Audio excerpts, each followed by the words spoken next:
Ah, there we go. Unmute me. Everybody over here lamenting their losses and their bourbon woes, since we're talking about hard to get bourbon.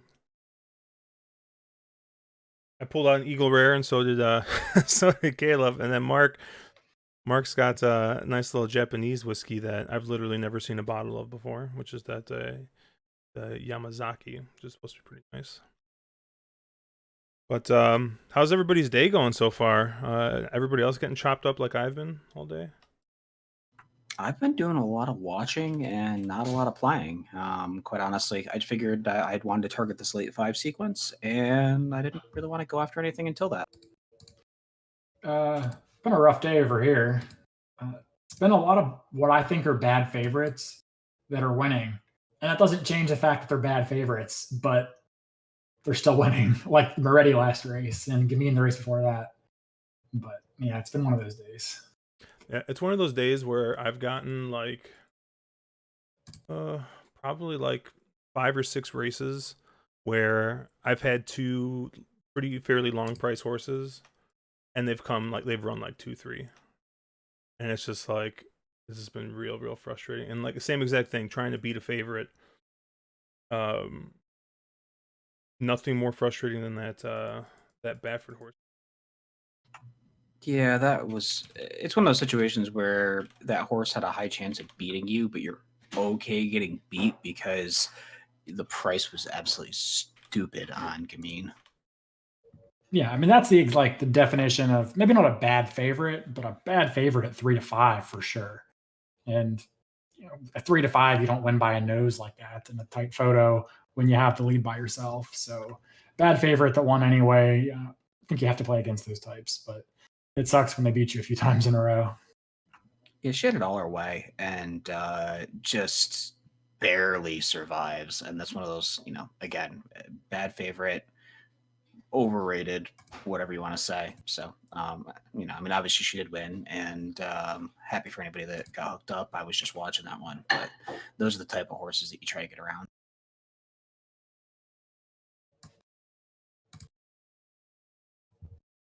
Yeah, so we got Gulfstream Race 9 coming up. This is part of the contest. I think I'm actually going to focus my play at Oaklawn. You guys going to be playing anything here at Gulfstream?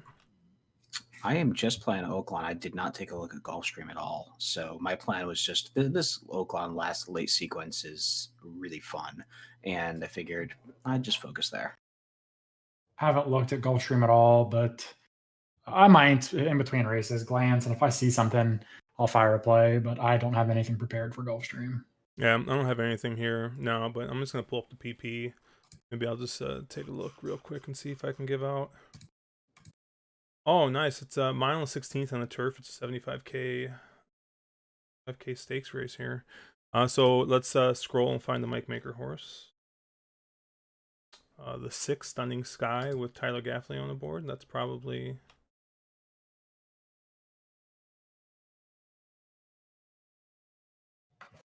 Anybody else? Let's see. I'm still trying to decipher this last race at Oaklawn. Oh my goodness. The sheets actually make it so much worse because there's so many horses that look way too slow on sheets, but have wins at the distance versus horses that look way faster, but don't know they can go this far. And weren't there only 2 horses in the race that had ever gone that far? There's not many. There's like 2 or 3, and I think like one of them was on the grass, so it's a little bit different. Yeah, it was that race is really brutal, and I expect the favorite to win with how deep I am. So, but I don't know which of about 10 different horses that's going to be. I don't have morning lines. Who is the favorite?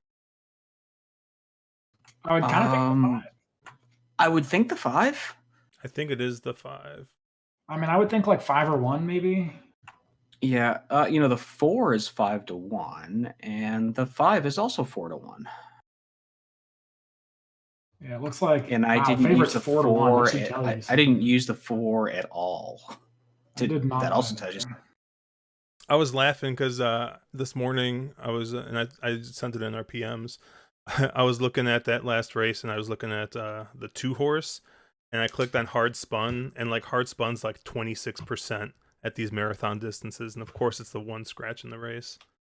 Like, Josh was getting deep into the pedigree this morning. dude, I was on 10-year-old horses, which is just never a great thing. The other thing is, and obviously we were bashing Corey Lanerie earlier here, but the 6 has the best distance Tomlinson's by a fair bit in that race and is 20-1 on the morning line, and has never tried the distance before. So you even have horses like that you go, there's something there, and maybe the horse will like the stretch out. I don't see it, but hey, it's good for something. Yeah, I don't hate it. I mean, there's not a horse in here that I would tell you is like I hate, really. I mean, even Josh's 11, I think, I see the argument for it, but 6 has good pedigree. Lannery's having an interesting meet, as we were talking about, and the trainer's Ofer, but yeah, it's a tough race. Gulfstream just went off. Did you have anything there, Josh? I didn't. I'm not playing anything. I wanted to take a look at it, which is kind of why I wanted to start a little bit earlier, but I didn't really love anything here. I think it would have been worth it to take a flyer on the Maker horse, but which is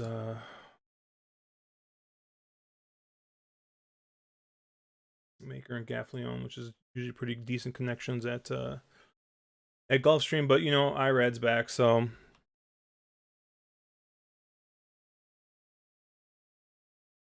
I see Pau Show is here.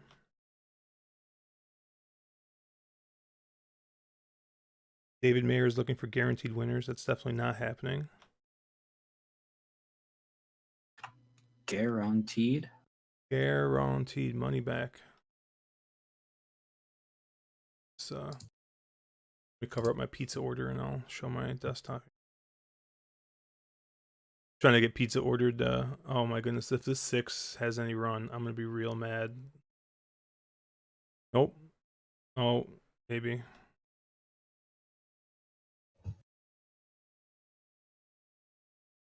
Micheline, which sounds familiar. Oh, ran in the Florida Oaks this year. Yep, won at 17-1. Apparently, Highland Glory got down to 6-5. So I don't know. I don't know what the bettors are thinking there. Dennis, we will be giving out guaranteed losers. Exactly. That's what I can guarantee. So Mark, you've just been watching, right? Have you noticed anything with the way the track's playing? Have you anything stick out to you from the watching? Not really. I mean, it's pretty classic Oaklawn. Sort of Q1 squares have been doing pretty well, with an occasional Q2 square. I mean, Honor just off the lead. If you want to call that speed favoring, you can. Haven't seen any inside-outside bias. I think Chase's whatever airport bias or whatever he referred to it as has seemed to have gone away. Seemed a little more fair inside to outside from what I've been seeing. Yeah, sometimes I think it's easier to actually like spot a bias or spot the way stuff is playing if you're just I know. watching. If you're just watching, yeah. I would tend to agree with that because I think when you're just watching a race, you're not looking at the race with the concept of I have money involved and therefore the horse that I had money on faded and therefore there's a bias. You're looking at it as, well, what's working? Well, what am I seeing? You're a little more unbiased and definitely have a better opinion. I just think you watch the race differently too. Oh, totally. Because I think when you have money on it, oh, hello. Oh, hello. We weren't talking about you at all. Wait, is that Kahlua?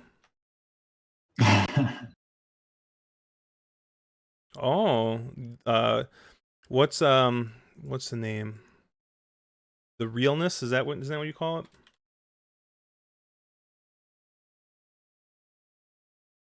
That was accidentally about a 5-finger pour. Yeah, I Who's got a nice counting? big one.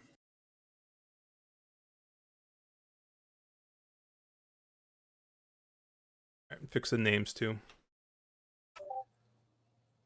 I guess the first Gulfstream race just? It did. And a 17-1 came in. I'm sure you had it in your pick 3. No. I thought we were replaying last week. That was tough last week, man. Having that long shot. That was 2 weeks. Oh, all these days are just like kind of melding together at this point. Yeah, nothing's changing. It's just the same. A lot of the same.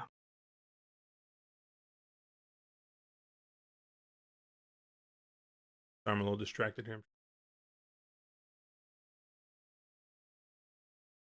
I'm gonna do some pizza too, but I think I'm gonna make some. I have some frozens from a local guy that are really awesome. I'm supporting Pump Up the Yams, his children's futures.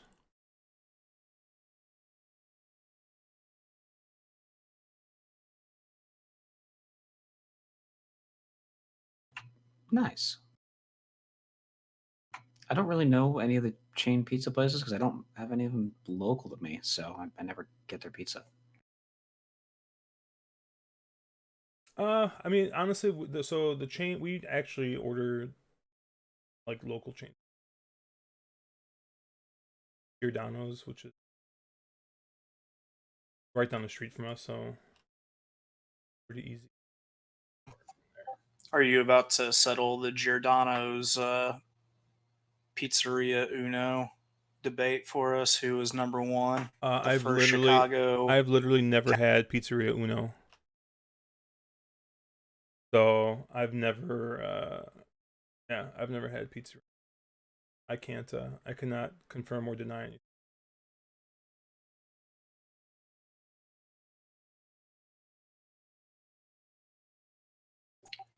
We had a nice young man named Nico handle our order when we were at Pizzeria Uno whenever Cindy and I were visiting up there.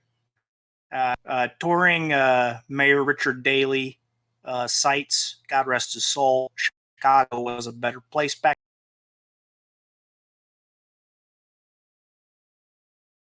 I don't know. A lot of people tend to really like this new mayor or something.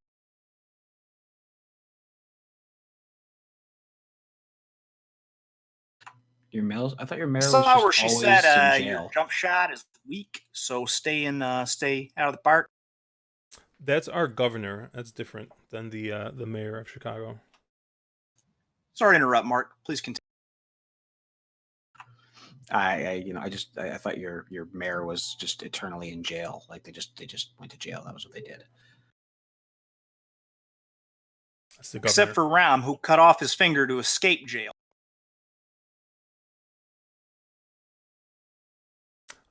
Shout out to Genesee for getting my pizza ready. Aw, nice. I'm sure they're tuning in, so. Oh, thank you for reminding me. Holy cow, I can't believe I almost forgot. For the first time ever, somebody messaged me last night saying, "What the hell do I have to do to get shouted out on a video?" It was Keep Pounding. So thank you for usually being the first person to download our podcast, because I swear I hit submit and like 45 minutes later I get pinged by him. Hey, great podcast. I was like, what the hell? Like, you listening at like 2x speed? It's an hour and a half long. Yeah, so Crypto is asking about the 12 Dunf in the next to Oaklawn. I'm pulling it up now. 1 second. All right. I just checked my balance. So I went through $49 last week. So I got $1 to start today. So did we all rebuy? Is this everybody's rebuying? Yeah, I was down to $5, and so I'm just rebuying. So I'm making my plays with my last $4 from my original buy-in. Yeah, so I have $34 left in the account, so I'm just going to go through that and re-up 16 if I have to, but I hate to deposit for $16. Yeah, so with your plan Daunt for the 12, I mean, it's a Diodora first, or he's or first off the claim. He's 30% first off the claim. Fig sort of fit. I don't hate the horse here. I mean, I think there's way worse ways to, considering or way worse ways you could bet considering what's the horse on the board, 46 to 1.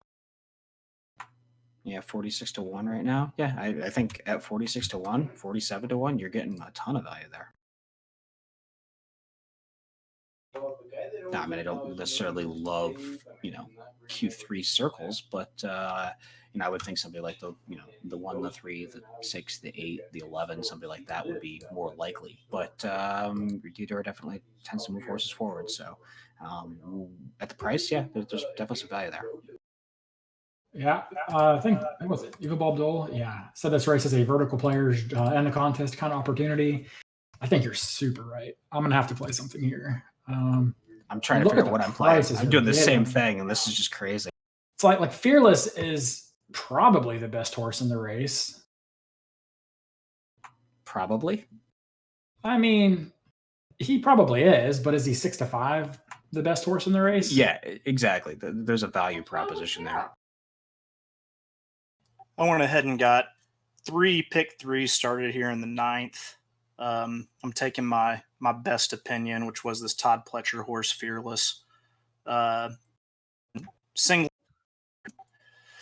Using my 2 prices with Ginobili, who I'm trying hard not to overthink this race. Ginobili had a really bad break last time. I really don't like that horse, but it could be that might just be the best in the field here. Of course, singled the Charlatan. And then I came back through and did another one with Extrapator, hoping for another Kelsey Harbomb and Home Run Trick to Villainous and the 12 background to the 4 Governor Morris in that race. And then an ice cold home run to I'll figure it out in a minute and let you know. It was 11-12-1 ice cold.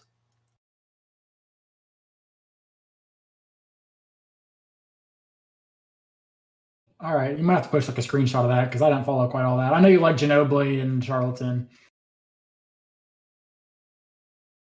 I think Ginobili is going to need to call a fucking Uber to make the last half a mile of that next race, but we'll see. I don't doubt it, but I also think it could. This was about the time that speed really started carrying yesterday, and so if that happens, then it could be possible for a good rail and a conveyor belt to carry Ginobili.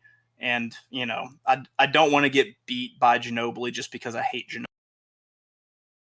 Yeah, for me, it's more of a distance thing. I mean, I think he's a sprinter through and through. I don't get. Oh, totally. I agree. This distance, but that next race sucks. Like, it's the race. Other than the last race, I think it's the race giving me the hardest time with my pick 5. Yeah, I can't get a try here that's playable. I'm trying to punch my pick 4 ticket here, so kind of looking at this. I think I'm just gonna play all my A's, which includes 7 horses in the last race.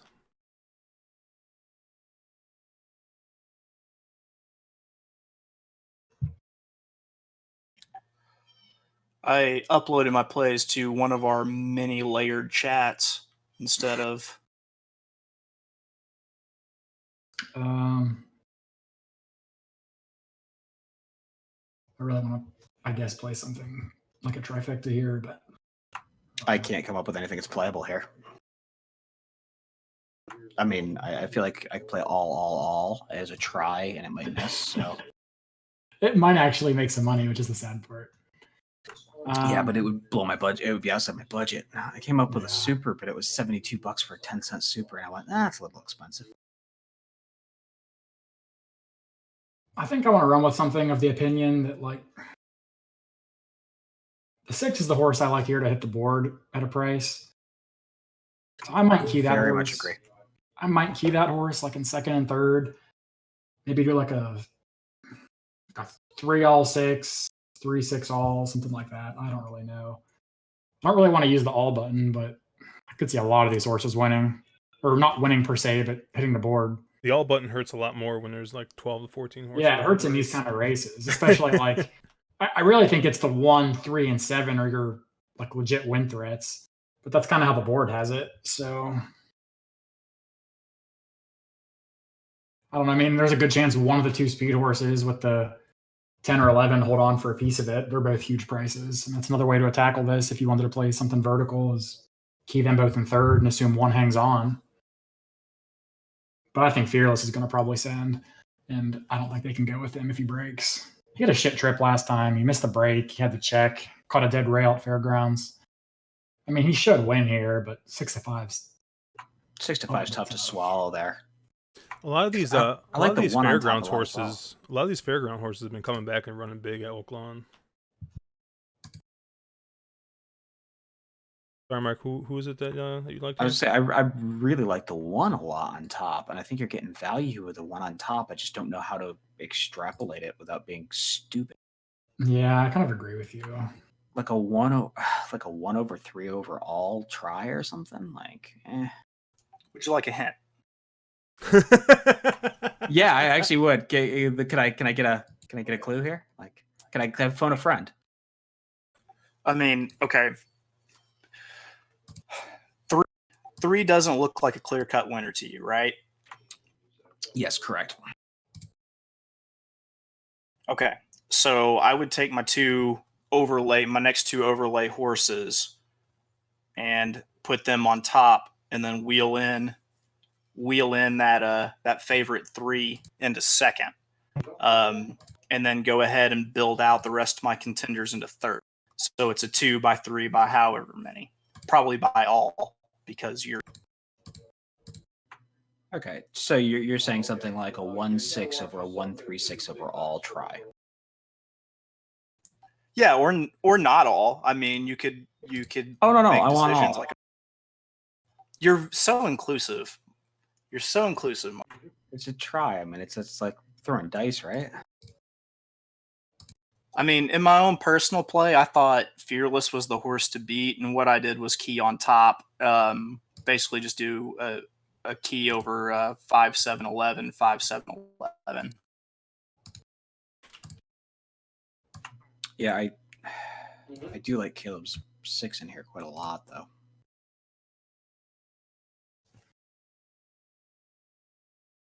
I mean, the one seems like a good price in this field, but that's also heavily going based on the fact that Rosario's been embarrassing all the guys. Yeah. Also, Rosario's got 3 wins and I think a show on like a 20 to 1 horse. yeah, he's been pretty lights out today. So I did play a 3 all 6, 3 6 all, and then a real small 1 over 3 6 over 3 6 7. I just realized I have nothing with the 6 on top, which is going to be really annoying me if he wins. oh, don't worry. I just played what I said. I played a 1-6 over 1-3-6 over all try. So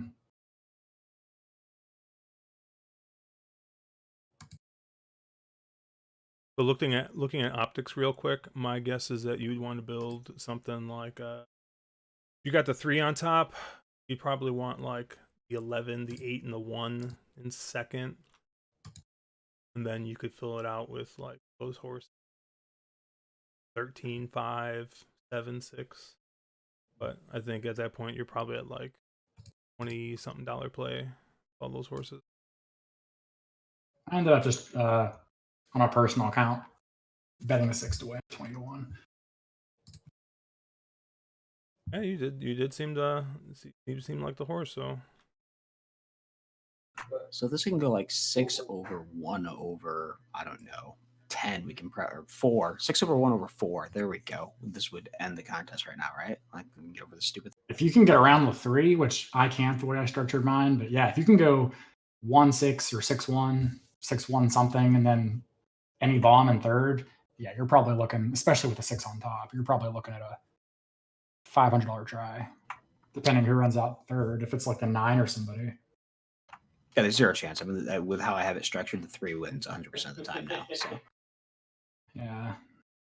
Horses that catch dead rails. Sorry, usually guys. run- Everything started to sound like T-Pain.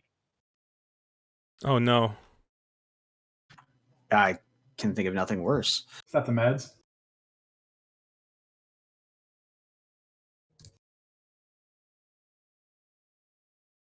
All right, they drew off.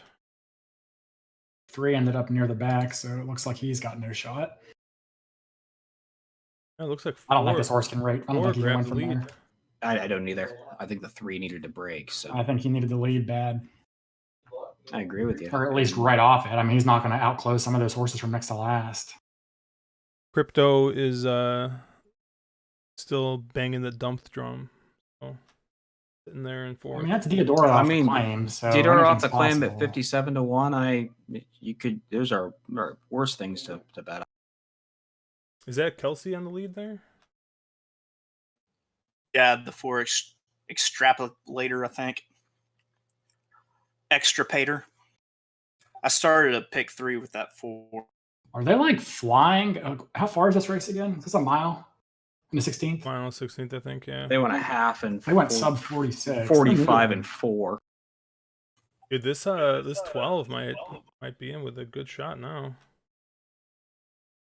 Gonna go around everybody now. He was not going to win is the 6. Whoever's flying in the white cap on the outside. Is that the 5? That is the 3. I'm looking for Rosario somewhere. Correction. Wow, this might be an epic call. if Wow, this who called goes that? on. I was Crypto was all over dump here. Dude, nice call, Crypto. That's damn. The fact that Here's the fucking Diodoro can do that and there not be a federal investigation is just mind blowing. And Don Velasquez with the terrible positioning on that race. Yeah, he's much You the called best. it yesterday Much, with much the Velasquez. best. Caleb, he really kind of seems to be pussy. Your Dude, audio is a little crazy. Crypto- but I think I'm helping. Crypto only played the horse to place and show. Oh, Crypto. Oh. Yeah, my try structure, if I had, instead of using Caleb's 6 and used the 12 instead.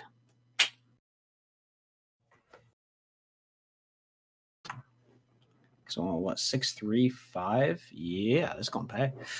Or sorry, 12-3-5. I mean, the 5's a horse I thought made a lot of sense to like close for third, but putting the 12 on top, good pick to Crypto. I don't think I could have got there, even with the Dio juice. Yeah, I guess I should have played that a little smarter, but whatever. Because I did like that 12 when I looked. So, especially at that price. Yeah, that try and super gun. I mean, I realize you got the logical favorite that everybody probably keyed up and down around, but still.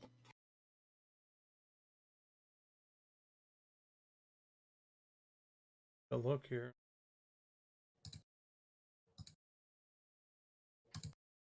The horse wasn't that crazy when you get there on fix. Like, not 57 to 1 crazy. No, he was. He was definitely not 57 to 1 crazy. On Thoroughgraphs, his horse was slow, and with the outside posts, he's kind of hard to get to. But He had to find about 10 Bayer points from that last where he ran an 82.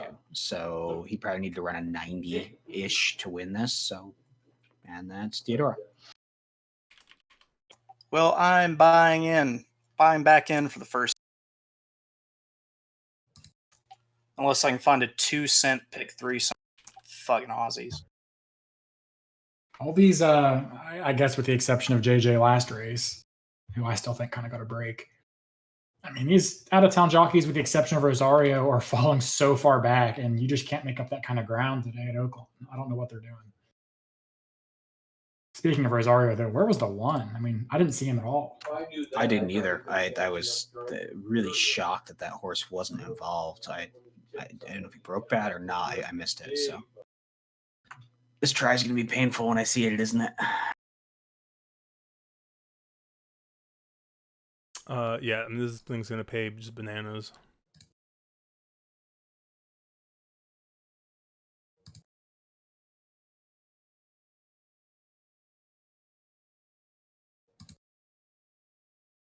And I need to cut one horse in my pick 4, and it's not looking great. I'd cut Charlatan. Yeah, cut Charlatan.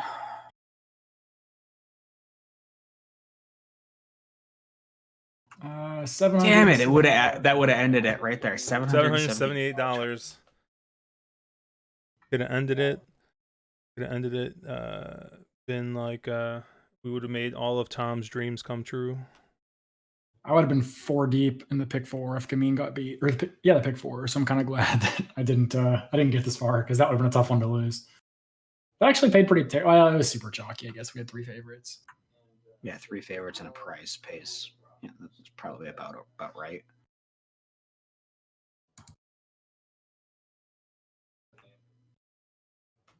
Yeah, god damn these stupid vertical bets. Ooh. You have to learn to embrace them. Looks like power. I'm just annoyed that I know that I was right there. I just picked the wrong price horse. Oh god, Dumpf. I think I also have like a bit of a personal vendetta against Dumpf from like I think he ran in like the Jockey Club, or what's that Churchill 2-year-old race? He was in something. I remember. He was in some like big race where he won and then like hasn't won again since. And I was like, okay, like this horse sucks. Horse is 3 for 21 lifetime. He won the Spendthrift Juvie by 7 3/4 lengths with T-Gaff up. That's back when Maker had him in his barn, right? That is correct. Using the Maker's barn. And then he basically proceeded to do nothing until he finally won at a claiming 30 level, last out, and he was taken by Diodora.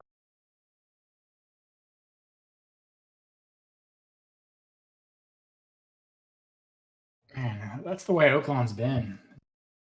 Favorites that I think look like pretty solid and try to play, like have trips like that. The ones that don't look good just get the right trips. And the favorites that I try to beat with other horses, I beat, but I don't have the right 57-1. It's been a brutal last 2 weeks at Oaklawn for me. That hot start. I know. I mean, I couldn't miss in the first 2 weeks of the month. Like right here, like I'm gonna see what they open up at. I imagine Ginobili's gonna open up pretty short. Like I hate both Ginobili and Candy Tycoon, so they'll probably run like 1-2 here, honestly.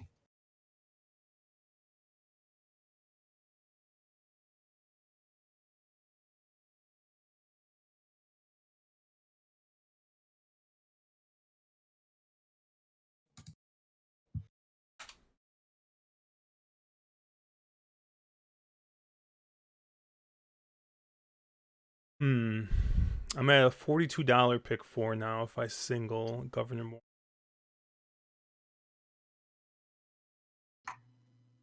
Do it. This also would probably, if this hits, this would also probably wipe the contest out. Yes, it would. Man, we can be done with this stupid thing. I would be 1 by 4 by 3 by 7. I like it.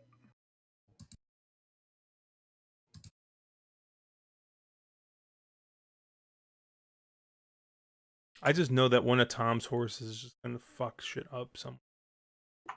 There's already 900K in the pick 5 pool. Like I know, like one of these, like Night Ops or freaking Warriors Charge is gonna fuck something. Or Wells Bayou.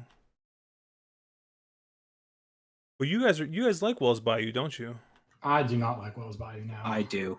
I like Wells Bayou. I like Wells Bayou quite a bit. I think we're split on that one. I don't see a way that horse wins. It's 2-3 split, though, so. Well, Tommy doesn't like her either. Him. Yeah, I got maybe a single King Guillermo there too. Hey, there's a solid single.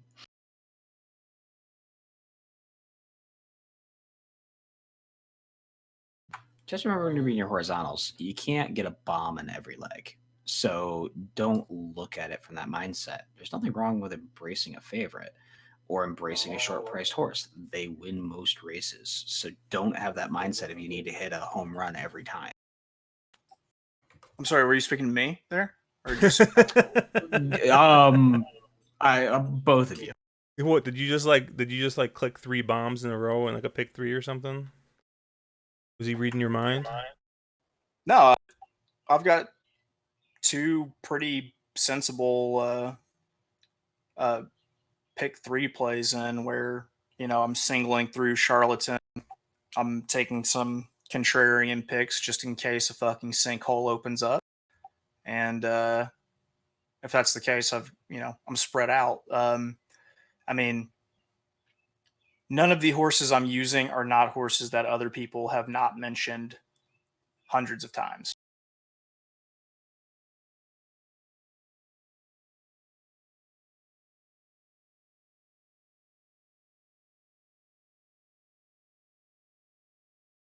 I think if I cut out Mr.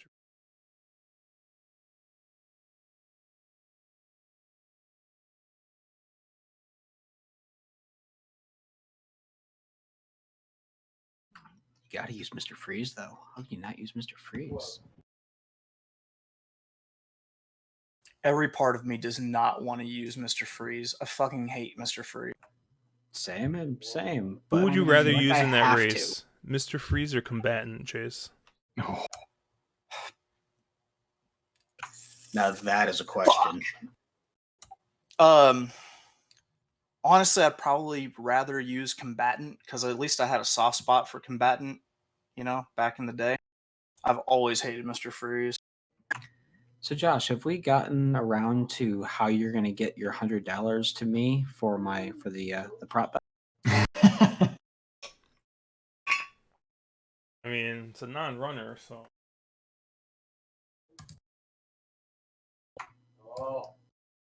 I mean, he was always a non-runner. Let's not kid ourselves. I do just love that your Baffert spread pick 4 was blown up by the fact that Improbable is scared of metal contraptions. How do they even get him on a fucking airplane? I just find it weird that they scratched him for being in the 14 post after he ran well out of the 14 post last time out.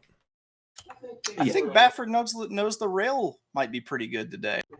Can we just take a moment and bitch about the fact that the track is completely bent over for Baffert again? Like, bad enough that they split the Arkansas so that Charlatan could get in, and then 4 of the horses scratch out anyway, and Charlatan gets the super weak division with the only half legit threats scratching out, and then he just scratches because he doesn't like the post for Improbable. Like, that should be. I mean, I'm pretty sure you can be fined for that, and if not, then you shouldn't be.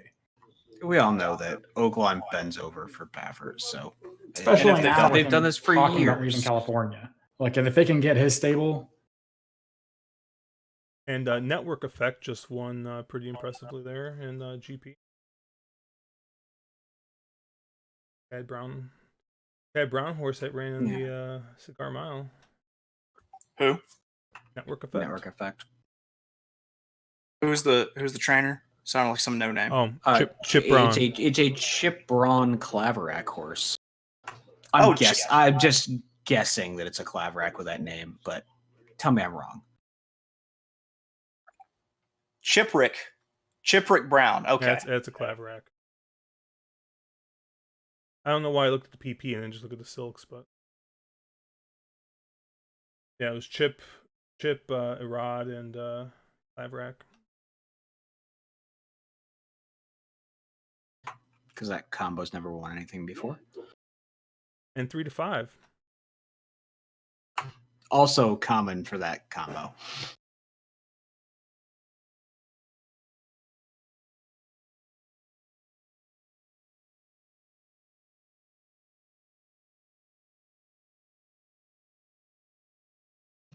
So how are you guys structuring your horizontals in this race? How are you looking to start this off? I'm spread to 3 prices I like in this one, singling through Charlatan next race. For a pick, I'm going to start a pick 4 just singling Charlatan, and then I've got some contrarian pick 3s I'm going to play that don't have Charlatan. Okay. With the structure you guys are stuck to, I would almost think you'd have to use Charlatans as your free square. I mean, I've got him as a free square and a pick 3, like a 3x1x4. Yeah, 3x2x4, not using Charlatan. Starting in. So I'm looking in the chat and looks like Daniel saying that he thinks the outside's been golden at Oaklawn all week. I thought the outside was playing pretty well for a bit, but I still think that the track is fairly fair. Maybe if anything, it's swapped to the inside now. This morning it was pretty, or early afternoon it was pretty heavy to the inside. It's definitely kind of opened up to that far outside closer that you were seeing last weekend and earlier this week. Dennis getting nervous because at 12-1 playing in a contest. Crypto likes 5, 7, 10, 11 here. We know Crypto's got the hot hand here, so. I've seen a couple people mention this 5 horse here. That's the Spanish something or other, right? Spanish Kingdom. Yeah, I mean, I can't have that horse. He's switching surfaces, go facing winners for the first time. But I guess you're getting what, 12-1. Yeah, 12-1 right now. I mean, it looks like since he got to Oaklawn, he's been working out pretty well. I mean, he had a 46-4 work 2 back, and then a 1:01 before that. Joe Sharp's got good numbers with turf to dirt. You get a good local jock up. I don't hate the 5, but to me, this is a pretty open race because I don't really like the 2 and the 7. So I kind of looked at the 10 and 11 the most. But there's a small part of me that actually thinks the 6 has a chance to outrun his odds at 30-1. Yeah, as well as the 8, who was 20-1, but that horse is taking some money. I actually landed on the 12 background and the 4 in this one. I like that 12, Chase. That's another. I think I had the horse as a B in my pick 5. Yeah, so I'm looking. I just have a bad feeling this is like I'm gonna get knocked out in this race. Like I didn't like the logicals, and the theme of the day has been when I don't like the logicals, they win. So like I don't like the 2 and 7. I don't really like the 1 either. So this 1 got totally ignored on the board, 23-1. But I'm kind of surprised that the 11 is as dead on the board as it is. Yeah, that doesn't sound great. This 11's. It's just tough when you get a horse that's blasted but runs second. I always have a hard time figuring those horses. Like this horse is beaten 10 lengths to Charlatan, who might be the greatest horse racing right now, or who might be a good sprinter or something in between. We don't really know. But yeah, I thought the 11 might go off as your favorite here, or second choice behind maybe like Candy Tycoon or Ginobili. But the fact he's floated up this high is kind of interesting. I agreed. I expected the 11, quite honestly, to go off as your favorite here. So, yeah, it's really interesting right now. If you look at double will pays into the next into Charlatan, it's they're very, very short. Charlatan is going to be exceedingly short. I mean, I think we do that all along, but the doubles are backing it up. If you love somebody here, you can actually kind of make money off of Charlatan next race. The doubles are short, but it looks like in the doubles, the 11 actually is the favorite, despite the fact he's 4-1 right now. Because he's the favorite to Charlatan. I'll put it that way. Yes. 7 and the 11 are both 11 right now. Yeah. So you're getting 5-1 if you actually have a strong opinion about either the 7 or 11 here. And I think that's good value if you kind of consider Charlatan or Mr. Free Square next race. But do you really want to turn a 4-1 horse like the 11 into a 5-1 horse by playing a double? Like, that's probably not worth the added risk. I would completely agree. It's not worth the added risk. What about this? All right, because this is what I'm thinking about doing. What if I use a pick 3, right? And I single my, second choice, I guess here, in Governor Morris, right, in the next leg, and then just play out to my other A's in the next race, and then I come back and play a pick 4 single to Charlatan. Or do you think that that's not going to show? That's going to be not the same value. You think Are you playing a pick 5? What are you no, playing? I'm playing I was going to play a pick 3 starting in this leg. 3 by 1 by 3, singling Governor Morris in the next leg. You think that pays more or less than a pick 4 single to Charlatan? Shit, I'd pay more. I mean, it depends on, I think, who wins here and who wins the last race.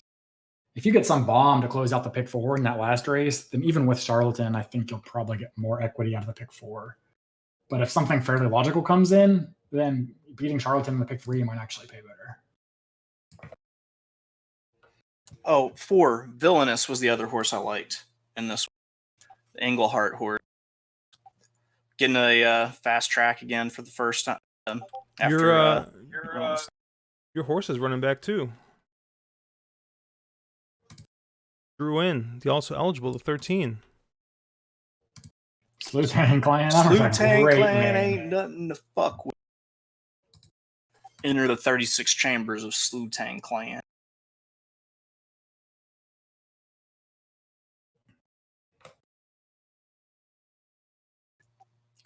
There were plenty of other days of this meet to bet Tammy Hornsby. I feel like today is not one of those days. Who? Tammy Hornsby. That's a real person. That's about as Arkansas as it gets. Yeah, and she was fired up at the PTA meeting, having the kids reading this smut, To Kill a Mockingbird.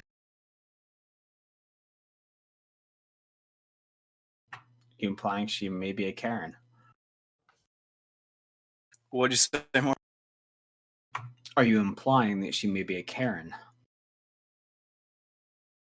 I'm saying she's the grandmother of all Karens, the Tammy. Tammy begats Karens. Yeah, what's the show? Parks and Rec, right? And there's Tammy from the library. Yeah, Tammy 1, 2, and 3, I think. Crypto's asking if anyone else likes Identifier or Trophy Chaser in the 12th. I know I like Trophy Chaser. I think we all like Trophy Chaser. I think we all like I don't Trophy think Chaser anybody likes quite a Identifier. lot, yeah. Identifier, not as much, but no, Trophy Chaser, definitely. That 12-1 morning line, it's what I thought the morning line would be, but this horse might go off 9-2 or something. I mean, I don't think they're gonna get- 9-2 is kind of what I expect. I Yeah. don't see that, especially with how the track's playing.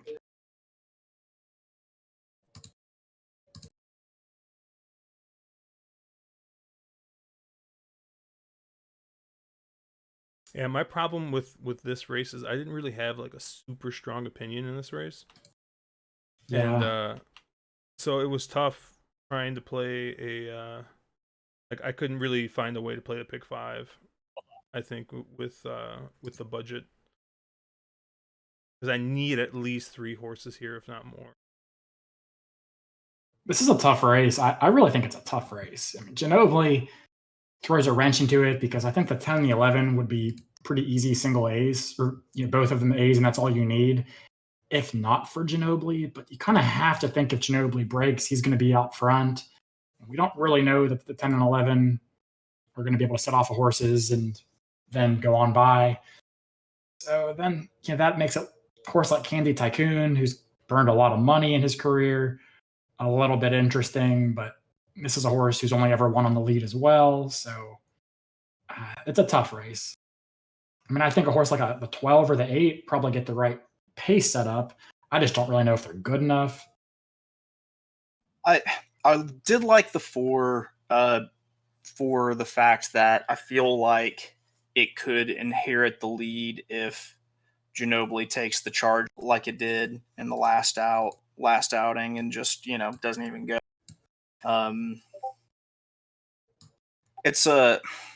It's really tough, but I really like just a bunch of prices here. Like, this is just a great exacta box race between my top three, the 4, 11, and 12. Yeah, your 4 here would be kind of nice considering the odds. I have the horses a B in my real pick 5. Yeah, I started 2 pick 5 tickets with 2, 4, 12 here. Can we, for all of the true fans at home, Secretariat won the virtual Triple Crown race today.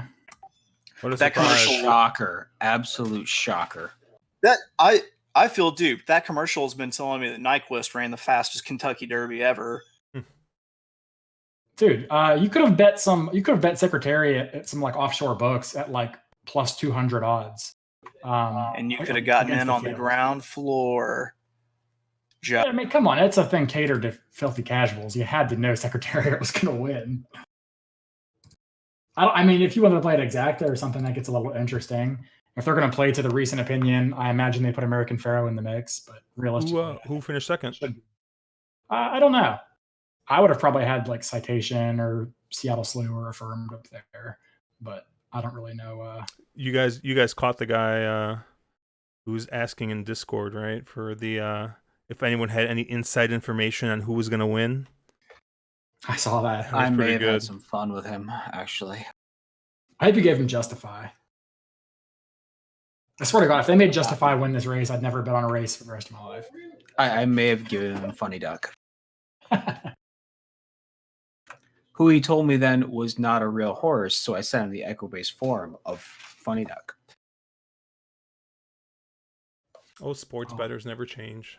I'm actually watching the virtual derby on Twitter. Watching the replay. Who's the super? Because Get some trip handicapping going. They took the prop bet of was Johnny Weir going to be fabulous? Because that was like negative 1 million. Oh, we're the way fouls American Pharaoh. We should come down.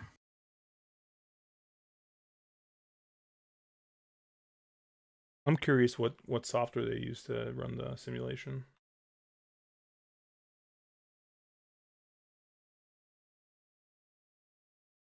So I'm looking at for a personal bet here. I'm looking at I think Slam Double. Oh, I could have given that out ice cold. Secretary over Citation over Seattle Slew.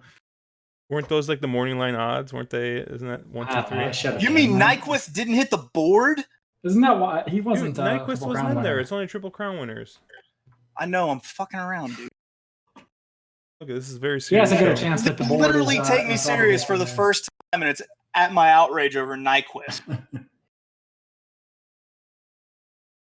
But didn't he run the fastest derby ever or something? Yeah, that's what I'm told. And everything you see in advertising. there. You know it has to be true. Dustin, Yeah, Dennis agrees. Pharaoh gets bumped by Whirl away. um, Would have mattered in this virtual clusterfuck. Dustin is live to 4, 5, 7, 10, 11, 12 for pick 3 in a charlatan. I'm not going to play vertical here. I like this 6, like at a huge price, but I just don't like enough horses that I could put around him to construct anything halfway intelligent. So if the 6 like wins or does something good, then great. But I just can't get there. Like don't have enough opinion anywhere else. Like honestly, Okay. if you like any of the chalk in this race, like the 7, the 11, the 10, like you can get some really good value trying to double into Governor Morris. You see these will pays to Governor Morris? I'm really debating slamming a 7-11 over 4 double. I mean, I'm looking at DRF bets, which You're doesn't right. always Wow. update right away, but 11-4 looks like it's paying $80 for $2. Yeah. I mean, that can't be right. Like it's got to be. No, you're going getting down. $84.11. You're getting 41 to 1. It's showing 82 right now. Yeah, you're getting 41 to 1 with a 3 to 1 horse here. If it comes in that way. I said, I just wish I had again, like I wish I had a stronger opinion here to where I could play my 6. I wish I had a stronger opinion other than I don't want to take a 1-9 on Charlatan. But I mean, hilariously enough, the horse that I sort of like is I mean, Governor Morris is kind of obvious. I don't really like Basin. I don't like Ono d'Or. Winning impression, I don't think he can get there. And I mean, it's Leparoux. He needs Sloppy. The horse that I sort of want to get, like, if I was going to get just completely stupid, would be Mimosa. And I don't think that horse is a prayer. But, like, You stupid was the key word there. yeah, stupid. The stupid part is yeah. the key. But the fact of the cheapest double to Mimosa pays like $776 right now. It's like, I mean, you'll probably get 60 to 1 on that horse come post time anyway, so it's better just to play $10 to win. Well, actually, it's not, but whatever. All right, I'm punching the pick 3 here. 7, 10, 11 in this leg, 4 in the next leg, and then 2, 4, 7, 12 in leg 3. Wow, Mr. Bat Class is sharing the daily gallop instead of us. Here, I thought we were friends. Oh no. Look at that. This Spencer guy's ripping off my beard. This guy in the middle's ripping off just Pack's general. And the guy on the right's ripping off Caleb's looks. That hurt me. That hurt me, Chase. That also hurt me as well. The beard I can get behind. It's a good beard. It is a good beard. That's a real good beard.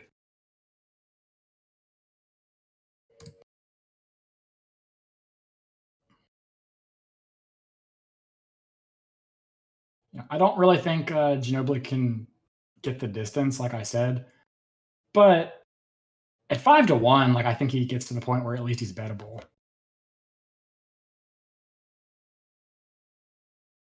You know, I kind of wondered if after he dwelt this, had the bad start and then kind of ran up afterwards, that maybe they saw something that made him to route. I mean, you can't really think that this was going to be a Triple Crown Trail horse, right off the bat, right?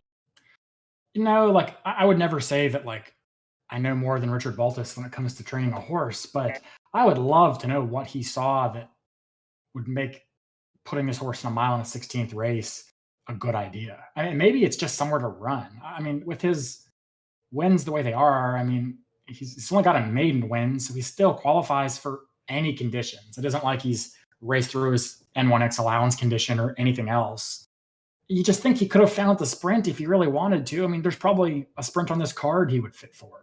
So, like, I don't get it, but the fact that it makes so little sense to me almost makes me want to bet the horse. Yeah, it's one of those situations where it makes no sense, therefore it must be likely. Like, yeah, I get it, but I couldn't get there. Did you use the horse at all, Mark? Nope. I didn't C. either. It was a seahorse for me. It was just, I mean, Ginobili probably wins here, but Yeah. I couldn't. There were so many other ways I felt made a lot more sense. I had a really hard time getting there. We're both talking this horse. I'm kind of surprised that the 7's going. I used the 4 logicals here into Governor Morris. These prices are too good. I got it for $5. And this is just a personal play, but and then I played my pick 3. I did not use Ginobili. I feel a little bit better that 12 took a little bit of money late. My 14 or my 4 Villainous stayed cold. I don't hate your 12 at all. I like your 4 more than I like your 12, quite honestly. So, Quit complimenting me on my 4. Why? I got no reason. I want to have something of my own. You get to play in a way that allows you to have every. Let me have one horse, man. Let me have one horse. One fucking horse, Mark. Ginobili broke mid-pack. You still don't have a Market King hat, though. I got the break I was hoping for, so we'll just see how it goes from here. 12's a lot farther up than I thought.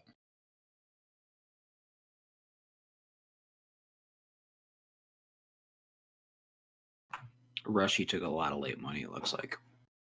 Well, Rushy and Prodigious Bay were the favorites in the double by a bit. but doubling out, Candy Tycoon had taken a ton of money. It was pretty short, so I think this path is going to kill my 12. yeah, chasing 3 or 4 wide has not been good. I mean, I it think rarely 11. is. 11 ought to be the winner from here, honestly. Unless this Isn't Candy 7 Tycoon setting a trip here? I mean, like, isn't this where you Yeah. want to be? It's where the 7 needs to be. I still think 11's getting the right trip, but we'll see.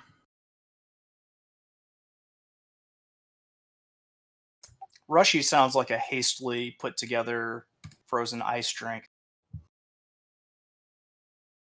Made with vodka. I forgot to mute Vic, and I got about halfway through that race, and somehow the 7 will find a way through and fuck me. Nope. It's the Rushy. Or is Candy Tycoon gonna get there? He's coming. Where's that wire? Get up. All right. There we go. 11. Ah. Nice. All right, got him. Not the A I really wanted, I guess, but I only had 2, and I'll take an A just to get out of that fucking mess. Yeah, my A's went 1-2, so I had fine. 10, 11 as A's, so that's fine. I Well, figured those like, races. trip. Yeah. Yeah, curious spotting by Ginobili there.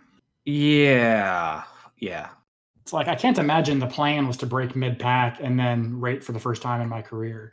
And then go dead flat top of the stretch. You mean that? Yeah, like this is a Or- sprinter stretching out with just complete speed in the pedigree and 0 stamina. That makes no sense to even be in this spot, much less. Yeah, I don't know. Like I don't know Baltus' style that well. Maybe it's one of those get him a race, go in 2 turns to build some stamina, and then cut him back later. Like if Santa Anita reopens. Like I don't know, but I almost wonder if the intent was ever to win this race. Or was that just get some black type or something like that? Was I mean, it maybe, too? but it's just an optional claimer. But Oh, that is just an optional, isn't it? Yeah, you're right. I was thinking that had a that thing was. I mean, the purse is thinking nice. that was named. The purse was nice, but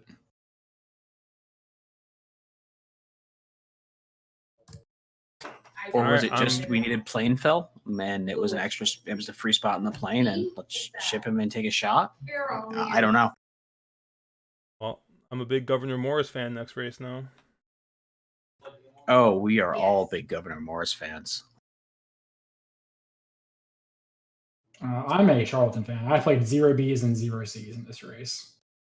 I decided I played a pick 3 where I singled Governor Morris. I took Cherry's approach, kind of. Honestly, you can probably bid a $5 win bet on any other horse in here and cover the cost of your pick 5. Like Governor Morris will, in all likelihood, be the second betting choice. And what do you think his price ends up being?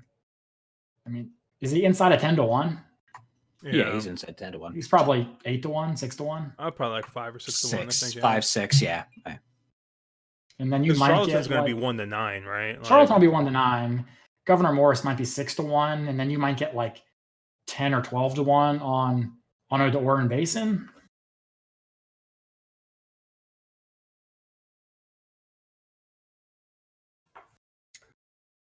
Now do I get? Oof. What actually came in vertically there? 11, 7, 7, 12, 12. 10. So 3 out of the 4 horses, actually the top 4 horses at the second call ran 1, 2, 3, 4, or rather, Yeah. Whoever's 4, making the conversation 1. about there being a bit of an outside bias, that does tend to look like a bit of an outside bias. I mean, it's been I last don't- couple races. I mean, I looking don't at see that outside race. bias. Well, looking at that race though, I mean, it looked like Candy Tycoon wasn't making up any ground, and then he got out to like the 4 or 5 path, and then started moving. So I saw the same exact thing. Yeah, it felt like the outside was good, at least in the stretch. I kind of think it's more speed and the 11 got tired, but I guess we'll see. I don't think there's any kind of post position bias in this race. Chase is better at that than I am, though. He watches more of this. It's not post, it's path. It's a path thing. Like, I could tell by where my 12 was running that it was dead because it's a very deep.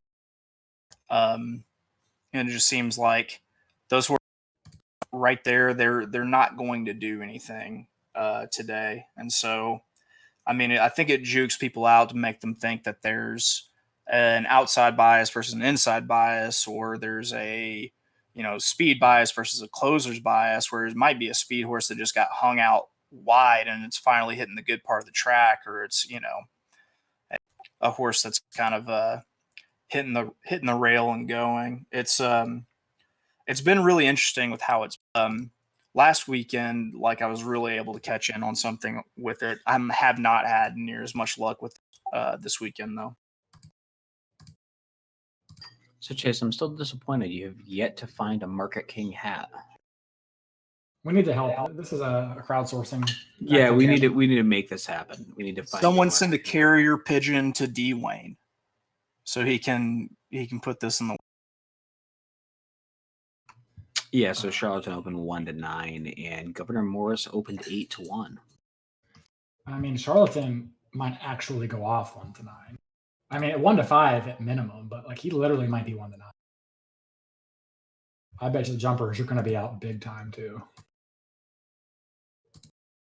Yeah, he already has 20 grand on him in the show pool. Oh, it's a damn shame that show bonus can't be on track to get that extra 10 cents. Yet they still advertise it. Comparatively, though, I mean, he's got 340 grand on him in the win pool. We're not going to just fall off the fucking face of the planet next. Like, we got to plant that show bonus seed early. My God, there's already $500,000 in the win pool. Yeah, there's $500,000 in the win pool. There's 323. Insane. He's not been show dived. It's been people win diving. Oh, well, they also had the advanced wagering too, so.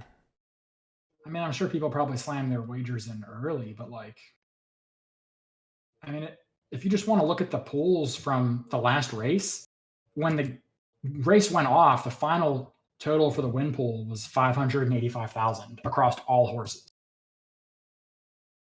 And there's already 450,000 in this race, 340 of it on Charlatan. That's crazy. I mean, somebody must have a large 6-figure win bet on Charlatan, which, why the fuck would you win bet a 1-9?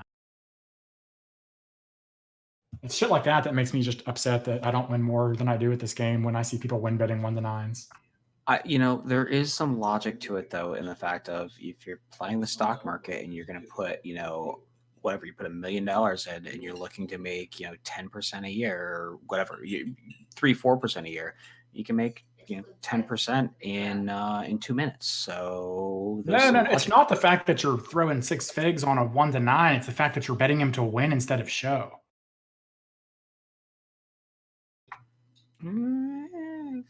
That part I do agree with, and I think it's probably early money.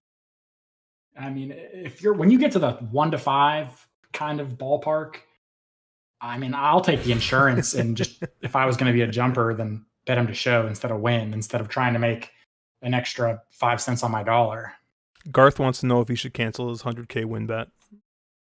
I would actually. No, I would press it. I would double down. I would double down. That was impressive, though. We had that gentleman earlier post his ticket in chat. What was it, like $300 to win on that bat for 3-5? It was going to win by 37 lengths. Boom. I mean, it won by a solid nose. So nostril. So I'm looking at these double pools again. And it looks like Mr. Freeze is going to go off as the favorite next race. Oh, that is a bad favorite in the next. Mr. Freeze, I disagree. I think he should have been the favorite in the first place. Oh, no. I thought it was kind of silly Combatant was the favorite. Combatant should be probably second or third choice, but as the favorite, Combatant, like, I don't really trust Speed Figs from Santa Anita. By my standards right now, I just got hammered. Wow. Yeah. Really. By my standards, just took a ton of money in the double. $8.80 for $2. Charlatan by my standards. Oof.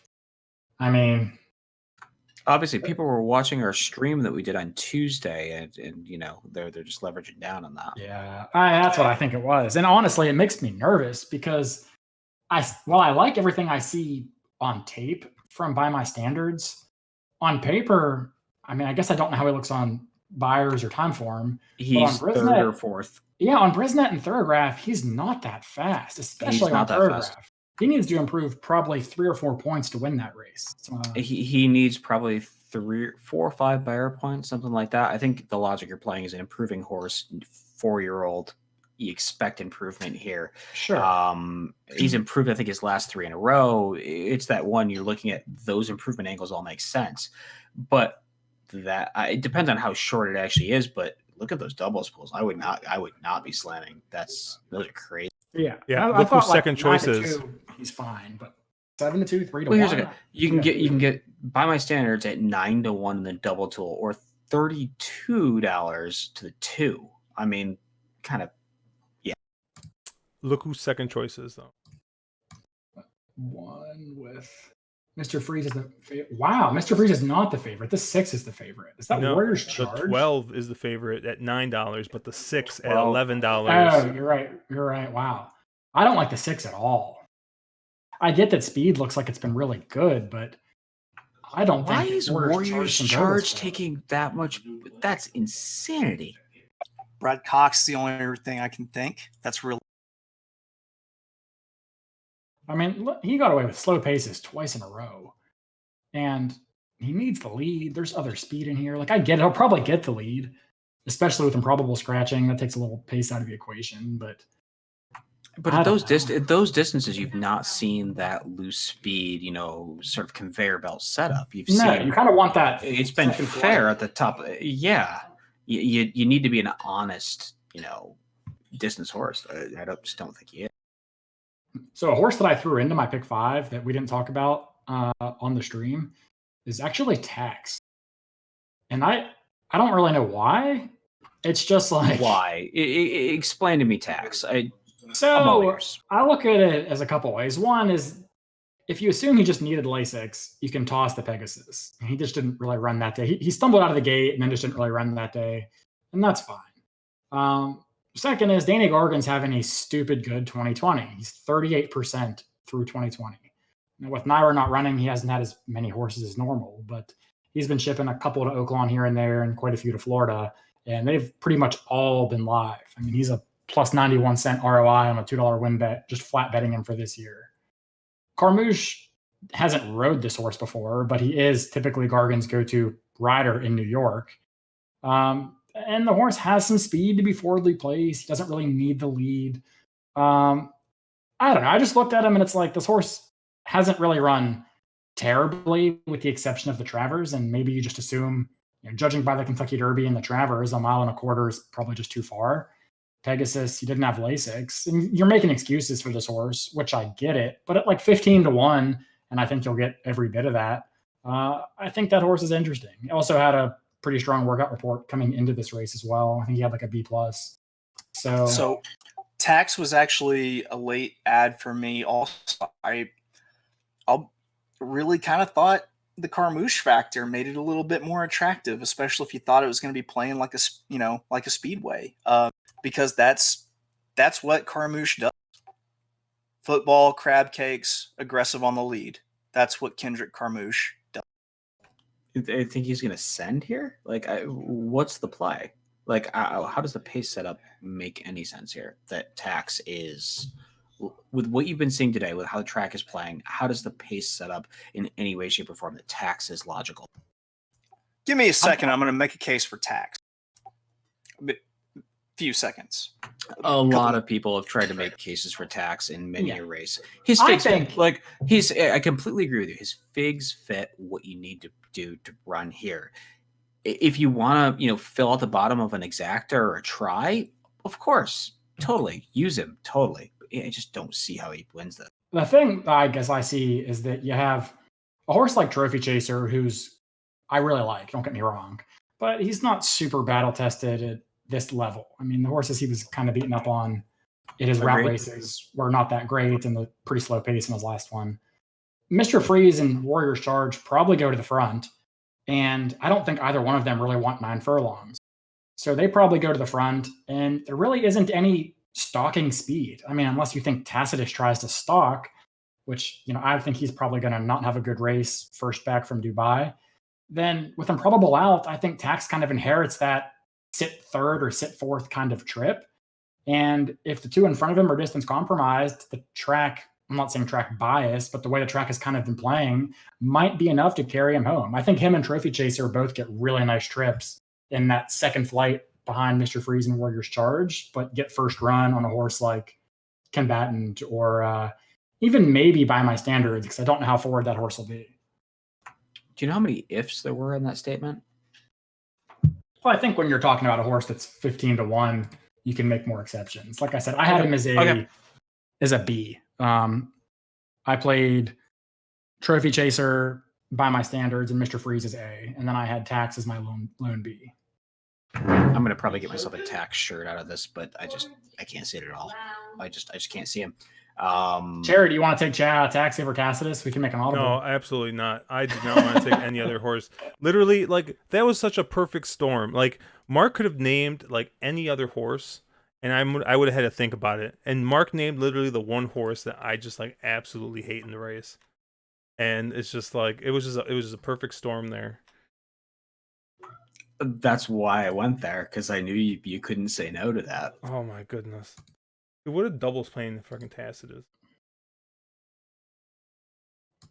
Honestly, I was like starting to talk myself into Tacitus, and then I had to have like a real deep come to Jesus moment.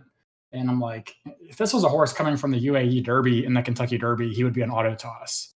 And that horse might actually be good. Instead, this is Tacitus. He's coming back off the same trip, off the same timing. So I ended up not using him. So I kind of came up on Tax and down on Tacitus. Maybe that'll cost me. I used Tacitus, but no Tax. So I think Tacitus this is will a be horse I'm interesting. interested in, but probably more down the line. And again, I do have to make a lot of excuses to get Tacitus there. I have to make the excuse that he's matured. He's a different horse this year. He's less of a head case than he was. He won't fall on his face coming out of the gate. You know, things he likes to do. But I got there as a B. Mark, you ignorant slut. So I still haven't interestingly, made a case for Tax yet either. By the way, I'm still. interestingly, I'll be honest. It 100% is like I've seen this. so I'm looking at I'm just like I said, I'm just playing around looking at the double pools. So while By My Standards is the heavy favorite coming out of Charlatan, Governor Morris to Tacitus is the shortest price by like a pretty significant margin. So I'll take people who love making excuses for horses or playing the same two horses. crazy. By the way, I just fired a 1-4 over 1-4 overall trifecta. Ah. Okay, you're actually throwing in GovMo on top. Okay. Yeah, why not? It was $3.50 each way. Why not fly it back the other way? I don't actually like this race. I think it's a terrible betting race for verticals, unless you think Charlatan is not immortal. But I don't think Charlatan's immortal, so that's why I played it the way I did. I really had wanted to play it just a 4 over 1 overall try. But I said for another $3.50, it probably pays more than that. So why not? I actually think that Governor Morris at this price might be win bettable. I completely agree with you. He's hit the price. 6-1 is right about where I get interested. I was thinking, if you could get better than 5-1, he makes a lot of sense. There are some questions with Charlatan. I mean, Charlatan probably wins us by 20 lengths or something stupid, but I can make a lot of questions about Charlatan. So yeah. I really wish that Shooter Shoot was in this race, because I would have honestly might have had that horse as an A. Yeah, you get Wrecking Crew and you get Shooter Shoot in this race, and then it's actually probably a pretty competitive race as opposed to looking like the walkover that it appears to be right now. I'm not ruling out a Charlatan being beat. I'm about 4 fingers into that 5-finger pour of Four Roses. I polished up a nice little pour. Which Four And I Roses remembered did you it's 5 have, by o'clock. the way? The single? It was the extra regular ass. The yellow Four label. Roses. Oh, okay. No. Yeah, Four Roses is good, though. Very nice. Very, It's very more- nice. Even the It's regular more of is a nice. parchment stucco now. It is the yellow label, but they've revamped. So Crypto asks if we'd ever think about doing a group pick 5 between the 4 of us. We've thought about doing stuff like that, but we figure that going against each other usually makes for more fun stuff. And it's just, I don't know, putting together a group ticket's always hard. I mean, I try and do it with my brother every once in a while. And like today, he messaged me his picks, and like we were literally exactly opposite on 3 of the 4 races.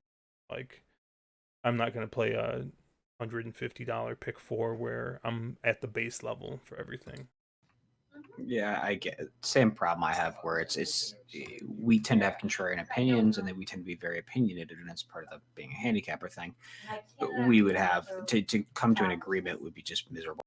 I did have a new idea for a way to construct misery. It involves a Why do you do wheel. this? Wheel of Misery? Why It's the are wheel you of doing this? misery. Is your wife going to spin it? She probably would not. She would not want to be on. But the thinking was I that feel like we would get. Soba. If anyone's gonna spin a wheel of misery for us, it's got to be Soba. That is true. We can. Soba would be up to that task. Yeah, he would. I'm playing me a ticket here, boys. So the idea was $1 base bet on everything except for win. Right, win is obviously $2. Just because I know some places do have a $1 win bet, but all right, we'll do $2. So every other bet has to be $1 base. Has to be stone cold. So, and the bet that you're playing depends on what the wheel says. So every race, we would sit there, we'd spin the wheel, and I was thinking we'd do win, exacta, try, double, and we would just the race would come up, 30 minutes, spin the wheel, have to construct a stone cold bet, and see if we get any winners. I don't hate that. I feel like it kind of favors verticals because I sort of feel like hitting a stone cold exacta or pick through or try isn't. Well, I don't know. I think it's easier than hitting a stone cold pick 3, but I suppose it might not be. It depends on your structure. I am playing 2 silly, stupid bets at the Oaklawn race. I played a 1-3 all try and a 1-all-3 try. I'm kind of hoping 4 misses the board. I get he's the most likely horse to run second, but I feel like if it's 1-4 all, you're going to get $9 back on a try. So I'm not that excited about that. I kind of want to press an opinion though on my other, like my personal account, and I might play a pretty heavy try with like 1-4-2-3 or something like that. I want to play against Basin. I think this is probably just too far for this horse. And winning impression is, I think this horse is just going to come from too far out of it, and there's not that much speed. So the only thing that scares me is that the one time Leparoux rode this horse, he actually put him on the lead, and he is coming off a pretty quick work, and it's Dallas Stewart. So those are like 3 things that kind of make that horse a little interesting, I guess. I don't know. Like I guess I'm playing a 1-3 all and 1-all-3 try, just hoping the 3 horse shows speed with Carmouche, and then inherits 2nd or 3rd place after Charlatan runs away and wins. But it's a stretch. So I've got in my pick 4 and my contrarian pick 3 play. I'm going singling Charlatan in my pick 4 with 2-4-7-11, which I believe is what Trophy Chaser, Mr. Freeze, Combatant, and let's see if I can hit this off the top of my head. Tax. Let me make sure I'm right. Yeah, you're right. And then in the next leg, I went with King Guillermo, the 10 and the 11, Wells Bayou, and the Pletcher Farmington Horse, Road. Farmington Road. And then finishing up with the 9, 13, 14 in the fuck all y'all stay. Now I'm scared because I don't have the 9 in the last leg at all.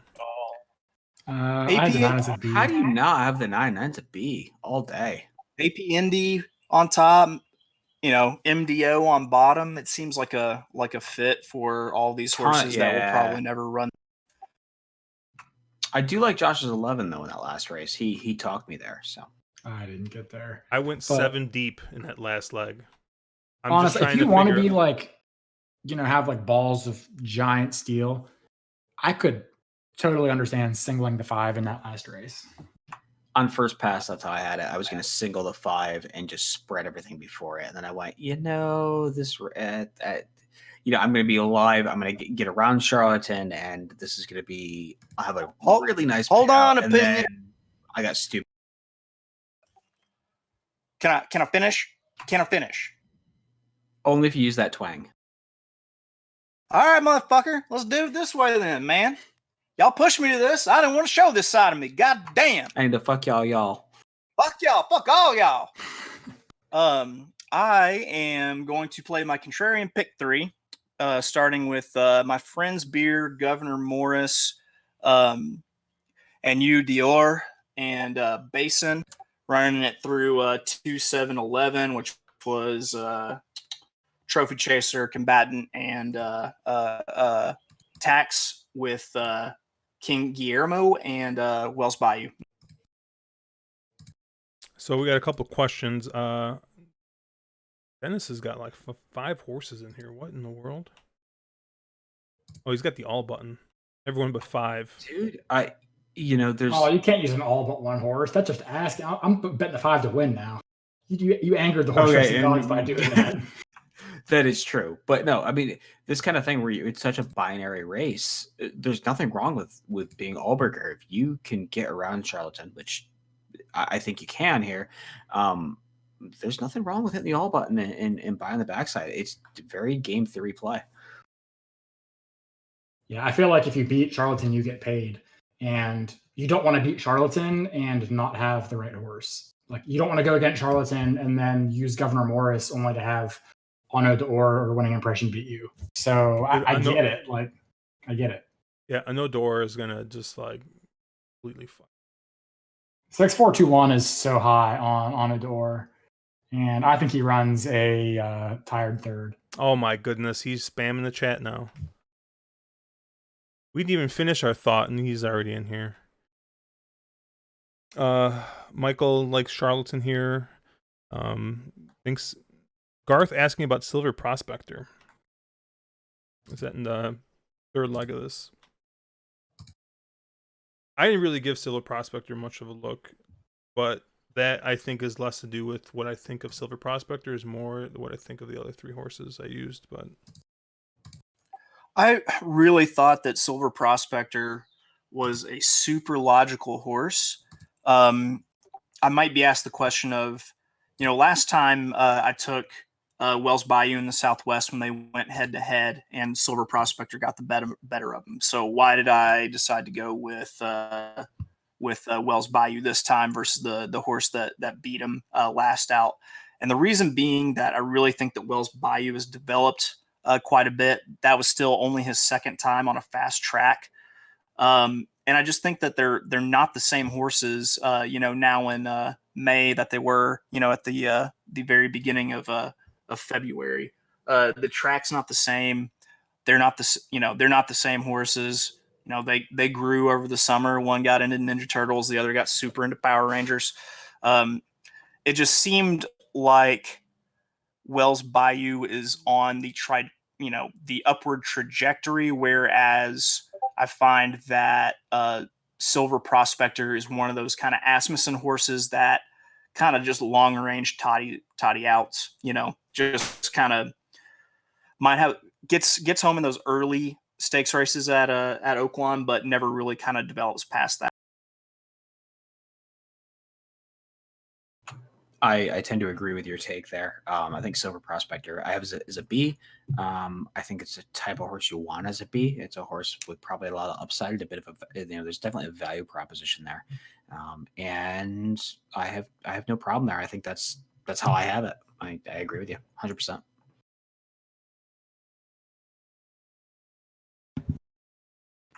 Can we just get Governor Morris here? Governor Morris here would be Dude, amazing. so because I'm restricted by the by what I can play. Please. I had to single Charlatan here.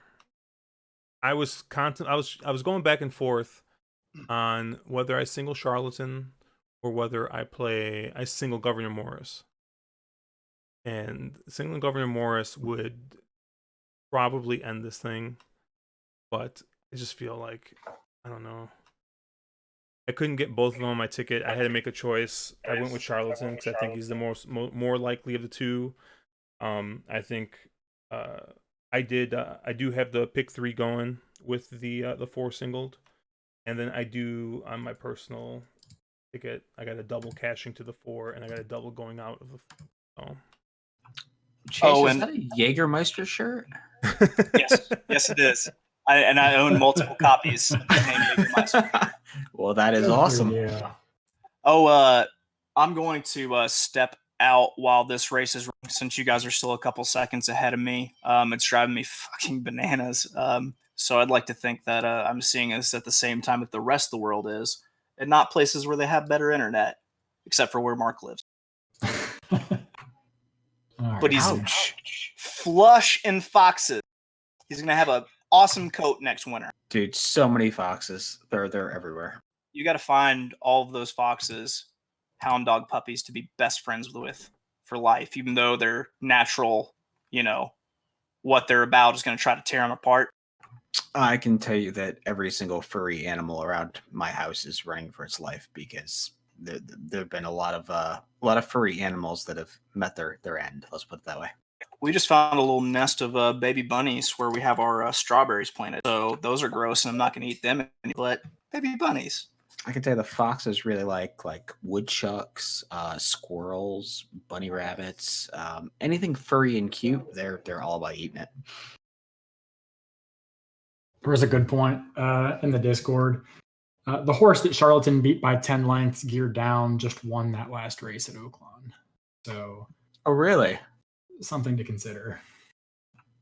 My friend scary. Tim Stead, Titan of Litigation, made an excellent point, and I shared this in chat earlier. The last time he or I could remember such universal source, it was Irrigate before the Pack Classic. I'll leave you with that thought. Or American Pharaoh before the Travers, or Rachel Alexander before the whatever it was that she lost at Saratoga. Will you just let me have a moment? Can I have a moment? I talk, you eye roll, just one upper. Oh, Sometimes Mark, Discord notifications are driving me crazy. Hard seltzers. I don't do carbs anymore. Fuck you, Mark. I'll be right back. Love you guys. Carbs. I love carbs. That's true. I'd watch you eat a lot. So, Seahart asking Mark, where are the White Claws? I'm sorry, no White Claw. It's it's hard to find stuff and Lambos and things. I no way. Oddly enough, for some reason, Chase leaving the chat now puts you in Chase's spot. We're basically the same person, right? Except for one of us has a better beard. That's the only difference.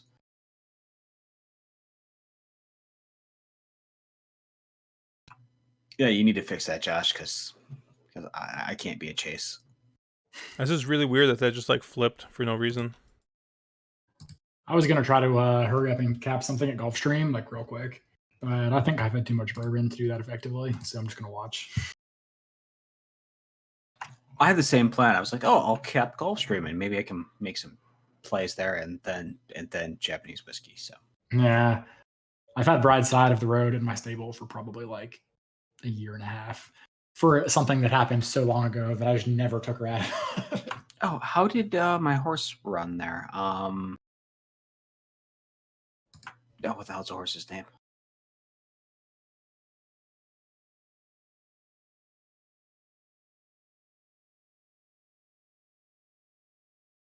How did January 1 do in race 7? Doesn't sound familiar, but I don't know. Yeah, I didn't watch. Race 7 was Gamine, so or you mean Gulfstream? No, Gulfstream Oh, I don't know. did not finish. He didn't hit the board. Okay, cool. Are we getting 1 to 5 on Charlie? You're getting 1 to 5 in Charlotte. Yeah. I figured Yeah. 1 to 5 or 1 to 9. Governor Morris is a little shorter than I wanted. I was if I could have gotten 6 to 1, I would have thought about it. Yeah, 9 to 2 is too 90, short. 92 is a little too. Like if I was win betting here, like I would look at probably. But Basin at 9 to 1 is. I'd probably look at the 2 or the 3, honestly, if I was going to win bet this. Complete pace collapse is your only way it gets around it.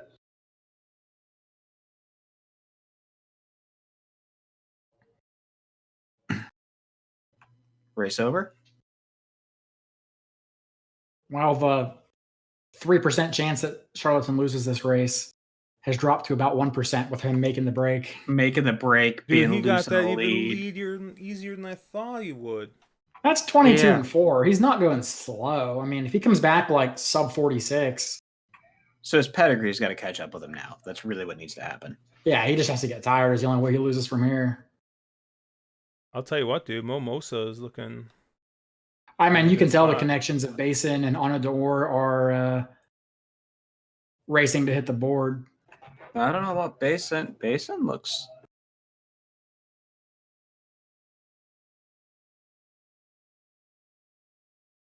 He must have slowed. 46 Hey, flats, not slow. It's but not slow, but it's not fast either. It's not fast for a horse like this. Yeah, I mean, Marty Governor Morris is Garcia's done. still sitting like a statue. Come on, let's see that B- work.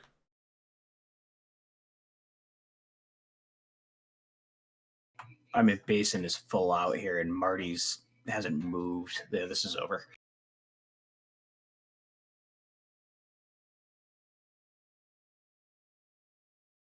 Governor Morris decided to phone it in today.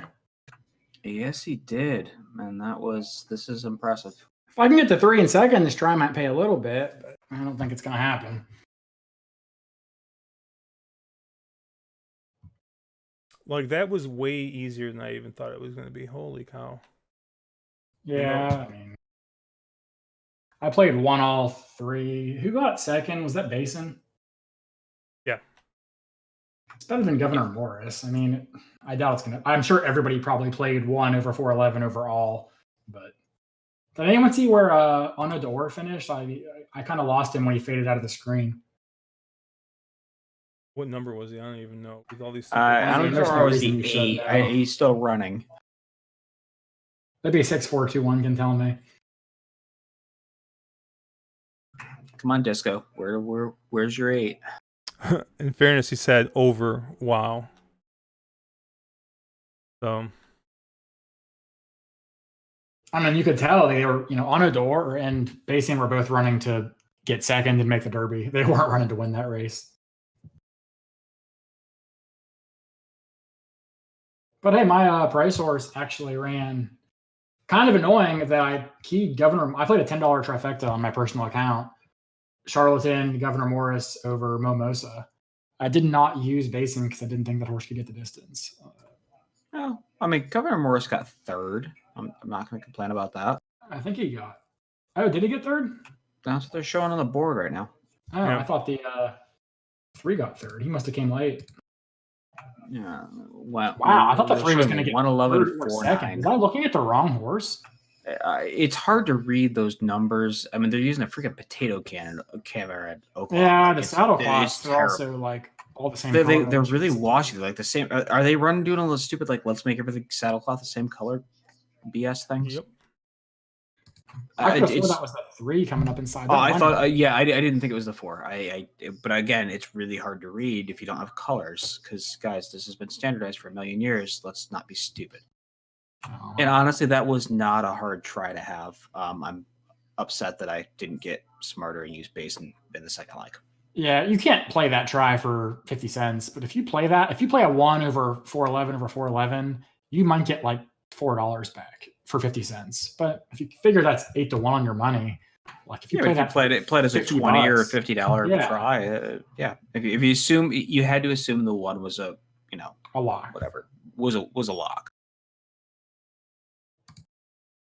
and not be morons like us and try to beat the one. So because we were all idiots, we spent 20 minutes on stream trying to beat the one, and we were all idiots. The thing that like sucks about that is it doesn't really tell me anything. Like I think I'm No, still playing you against learn Charlatan. nothing. You Like learn next nothing. time Charlatan races, I'm probably going to be against him just because he has lone speed and he ran like lone speed should. Like He's I had still don't no really know pace if he can pressure take through races. pressure. I don't know if he wants a mile and a quarter. Like so, I think he's a bet against. But you don't learn anything new about this horse other than he can get 9 furlongs against an overmatched field when he's lone speed. I really wish he had, a King Guillermo or somebody like that had drawn into this leg where you'd have a horse that could honestly pace pressure him. It's Let's be honest. This next race is really the most interesting race on the card. So Yeah, it definitely is.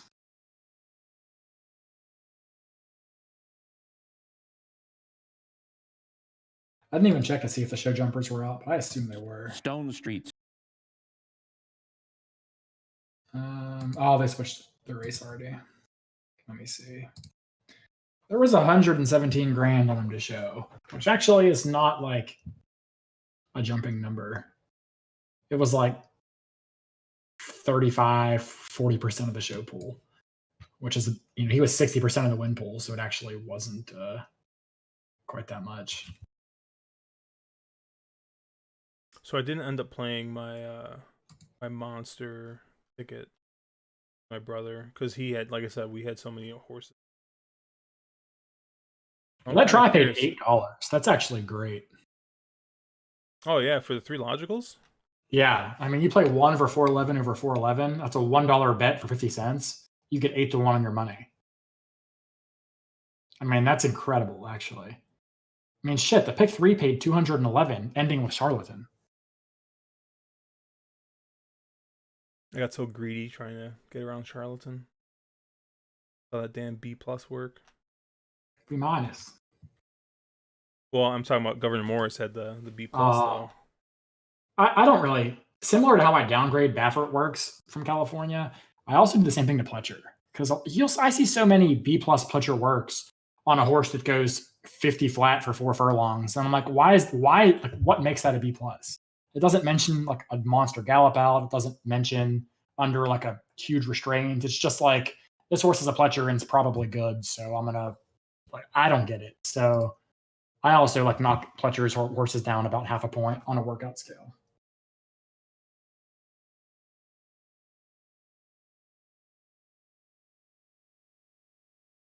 Like that last work, Governor Morris went 26-2, 49-2, 102 flat. Like I don't understand what about any of those splits are impressive. Like he worked with Candy Tycoon, who ran a second place in an allowance race last time. So it's like, tell me my wife doesn't have a sense of humor because she sent me out here to live stream with a sandwich roughly the size of my head. That looks good. I'm not gonna lie. It does. I have I pizza kinda want downstairs. some I of gotta that. go get. It's like a solid sandwich. Yeah, it's a don't talk about my wife's sandwiches, Mark. It's the mother of my children. Dude, your wife's the best. Your wife is great. Yeah, I have no idea how I tricked her into marrying me. But then again, she has me raising someone else's kids, so joke's on me. Anybody else watching the social distancing paddock interview right now? This is entertaining. Oh, they've been like this all the time. They're actually I just noticed, so they're going to use Sean Payton as a buffer between the subject and the interviewer. He's just going to run the questions back and forth. It's almost like I flew down there and we could have bumped elbows with Sean Payton. Dumps was 50 to 1. That's why the pick 3 paid so much. Yep. Yeah, maybe the horse was actually like 57 to 1, I think. So this now pays nothing, right? Or the last leg explodes and it does. Well, the current favorite at Oaklawn Park, race 12, is Tacitus. This is the worst favorite in history.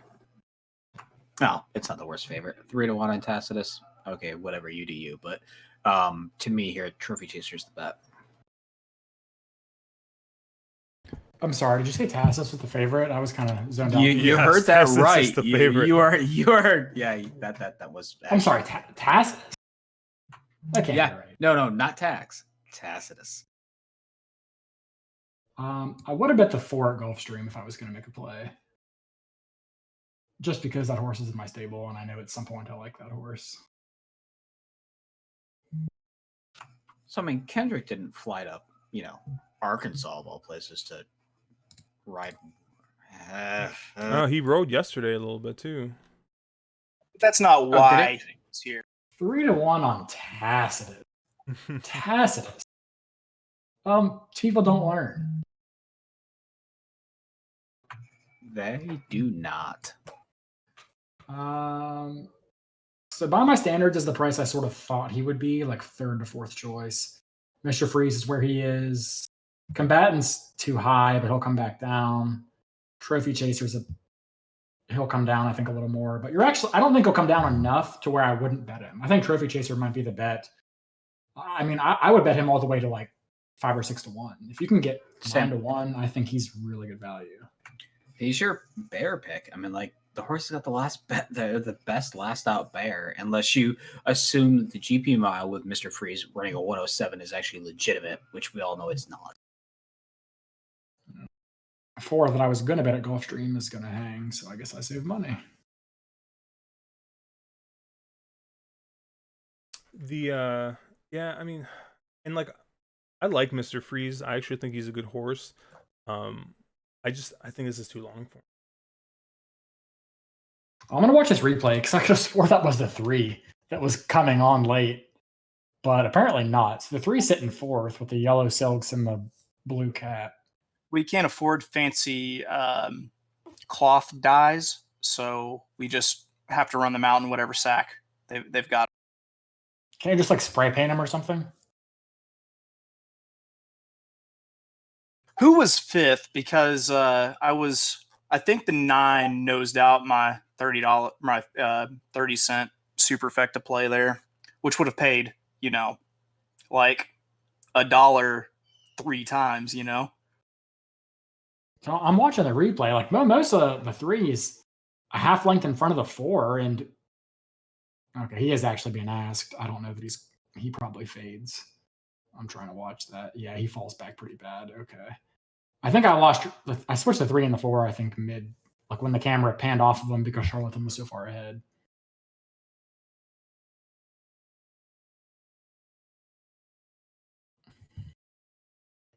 Listen, I'm not even going to attack this sandwich on camera unless I get fucking $25 in my PayPal or something purchased off of my Amazon wish list. Dude, we need to see that sandwich. Let's bring it up to that camera, dude. Let me see what do we got on that thing. Let's see that. What do we got in there? Oh, dude. Okay. So first of all, your wife's definitely got a sense of humor because there's no fucking reason you need a tomato that thick on a sandwich. Like, she's just trying to get some height on that thing. We've got chicken, we've got bacon, we've got some smoked Gouda, we've got some pickle, we got some tomato. Smoked Gouda, that looks like Munster. She's mucking That with you. bread is like Tomato. anything Sure. else. I'm gonna defer to you on the cheese IDing. So we have family that works at a meat packing plant, and they also do packing for like cheese and stuff Chicago? like that. Yeah. Wait, they do that in Chicago? Yeah, you believe that? And so we used to get like just like crate, like, the big, well, not really a crate, but boxes, like probably like, I don't know, the size of like a VCR, like a VCR sized box, and just like filled with skirt steak and just bricks of Munster cheese. I think that might have been the only cheese they packed, or that's like the only cheese we got. So I know what Munster looks like. Okay. I'm playing a try here. 212 over 246 912 over 2467 911 12. Evil Bob Dole's asking if we are worried at all about the fake news of Trophy Chaser scratching. I'd be very worried about it No. because if he scratches, I end up with a ticket that has Tacitus. So I guess. Did that come out yesterday or when did that come out? Because someone else had said that they thought Trophy Chaser was going to scratch. Yeah, I heard that this morning, first thing. Oh man, I think that I want to play a try here. I don't know how, but I know that I want. I just spun mine up, so. What'd you play again, Mark? One more time for the people. 212 over 246,912 over 2467,91112. Okay. I mean, I'm just having such a I added hard- G1 Winter Combatant and Tax to the last legs. So I'm gonna go with our boy Capone here, and I really think Captivating Moon, could get a piece of this. He can't. I mean, he can't win. I really don't. He could get a piece. I agree with you. But I think if you like by my standards, you have to like Captivated Moon underneath.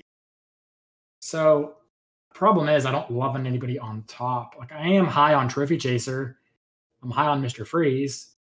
I was really high on Mr. Freeze, or I'm sorry, by my standards on Tuesday, but none of his sheets numbers have come back very fast, and it's kind of hard for me to love him. I mean, 9-2 is fair, but I don't know. Like a horse I hate, like Tacitus, like could still hit the board, but at 3-1, that's a horse I don't want to use at all because he really could not hit the board and wouldn't surprise me.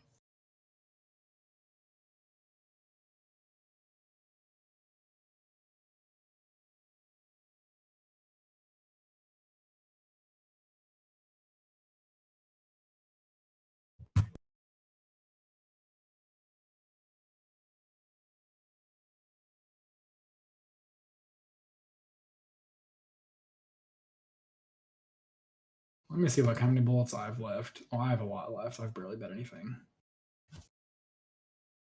I've bet $19, so I still have like. So Josh, what's the rule? Hey Josh, what's the rule? We get like a win play show kind of bet thing. Yep, $2 win play show. Oh, you're gonna do it because I wanted to do it. I don't have enough money in my account to do it with what I just fired. Oh, I kind of want to fire it on Trophy Chaser at 9-1. I do too. I want to fire it to win play show and Trophy Chaser. I'll tell you what, the one thing that I will say is if Trophy Chaser runs good here, I'm really, really excited for King Guillermo.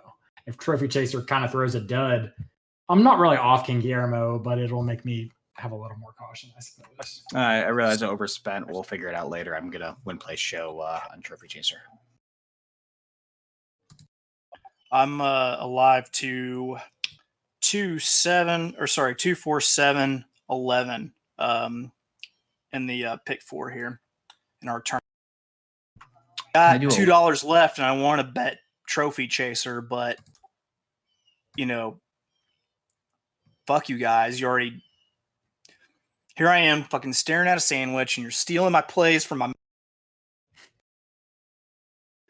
I'm gonna do a $1 win play show on Trophy Chaser, and then I am flat out of my 50. I want to see you take a bite out of that damn sandwich. Nope, 2. I've got a nicotine lozenge in. You're gonna have to wait for me to metabolize my my Jones here. For the sake of the Discord, I will not put my win play show on Trophy Chaser, or he would be mushed, and I'm gonna put it on Captivating Moon instead. That's a good play. Yeah, I like that. That I like.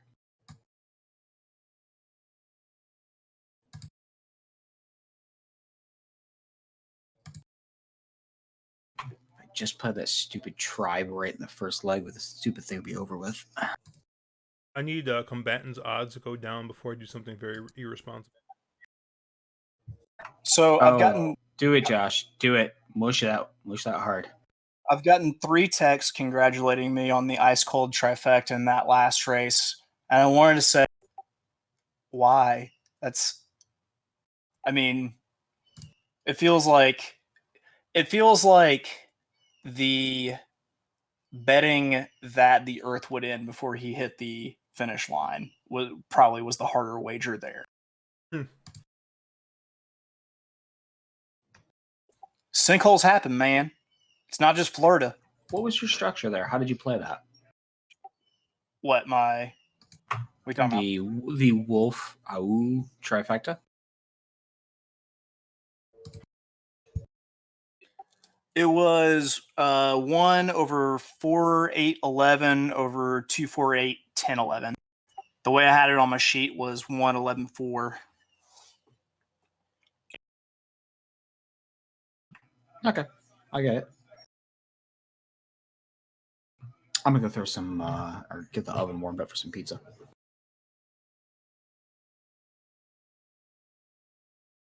So Dennis is asking thoughts on the one. I actually Chess kind of Chief. liked Chess Chief here as like just a random, horse that could blow some shit up.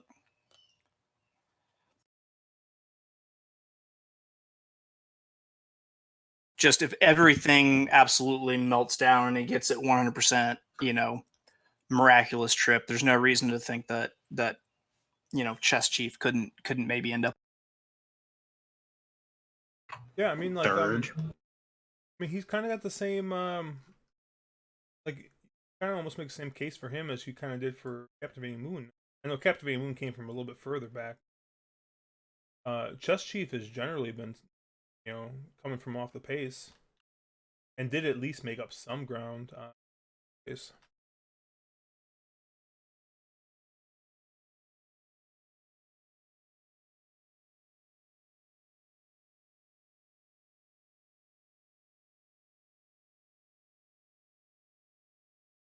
I know you talk about this sometimes on the Brisnet figures, Chase, but the time form figures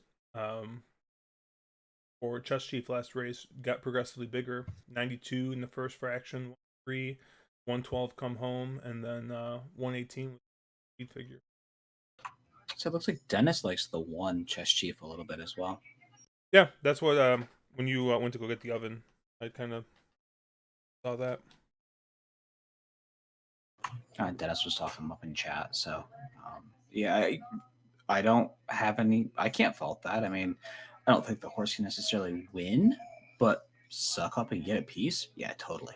So since I see Chess Chief, I kind of have to ask, what happened with Owendale? Is he ever coming back, or is he done too? Well, people named Owen are naturally just subpar, from birth, or from naming, ceremony, ritual, whatever. Rest I in feel like peace. Owens are naturally a little slow. Is anyone related to an Owen? Nobody? Good. Well, rest in peace, Owen Hart. My point exactly. Oh no. The blue meanie would still be dropping down from ceiling somewhere. I still can't. I can't wrap my mind around the fact that Tacitus is a 3-1 favorite in this race. No, can I? That's somebody help me. Like, why? The Carmouche factor. There's too many ifs there to make that illogical. Like, this vertical is probably going to be massive because Tacitus is as likely to just completely miss the board as he is to win. Completely agree. And then you have a horse like, Captivating Moon at 54-1. Or G1 winner combatant. I mean, even he's 4 to 1. I'm showing him as 4. 6 to 1. 6 to 1. Oh, I'm sorry. Okay. You were right as you decided to frame it G1 winner combatant. Like, I was looking at it going, man, that's kind of a nice price on combatant. I wouldn't mind. Dude, I'm telling you, man, I still think combatant's my top pick in this race. Price is getting to the point where I'm okay. I'm gonna, on my personal account, play a 2-4-12 over 4-11 double and probably be pretty slammed to that.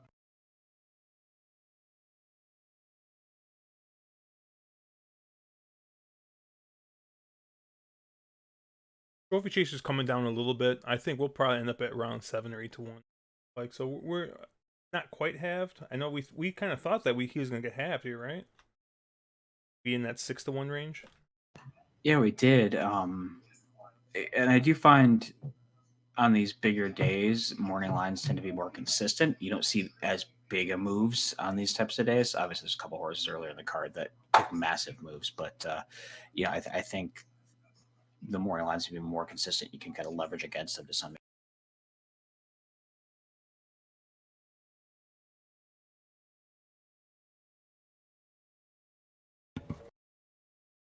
I still can't find a try that I really want to play, but I really want to play one. I want to play one and leave Tacitus completely out of it. I mean, I think that's the play. I mean, Tacitus might suck up for third, but I don't think you need to use him in Tacitus first lost or to a second. girl last time. I don't think you need to use him in first or second at all. Like, even if you use You're him going in there. third, That's where you went. That was the best you had. Like, really, the best you had. I mean, I could say he was third in a 5-horse field the race before that. But he lost to Tax. Yeah, that's all you need to say right there. I mean, he lost to Sir Winston. Oh God, it's even worse. He lost to Country House. Like, yeah, but everyone lost to Country House, so yeah. The thing is, I don't hate Tacitus. I hate Tacitus at 3-1. Like honestly, I would think fair value for him in this spot is probably 8-1. I would say 6-1, but sure. Not 3-1. Not 3-1. Can Mr. Freeze get 9 furlongs? Because I really think he's the horse to beat. No. that's my one concern with him. Is that I don't know if he wants a distance. Forward on a fast track.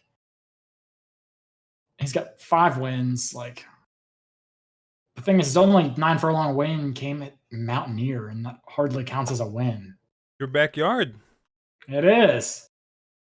Like, speed is Virginia gold Derby. at Mountaineer. Like, it makes any other track speed look like a negative bias. But it's like, did this horse really just get good as a 5-year-old? I mean, I don't know.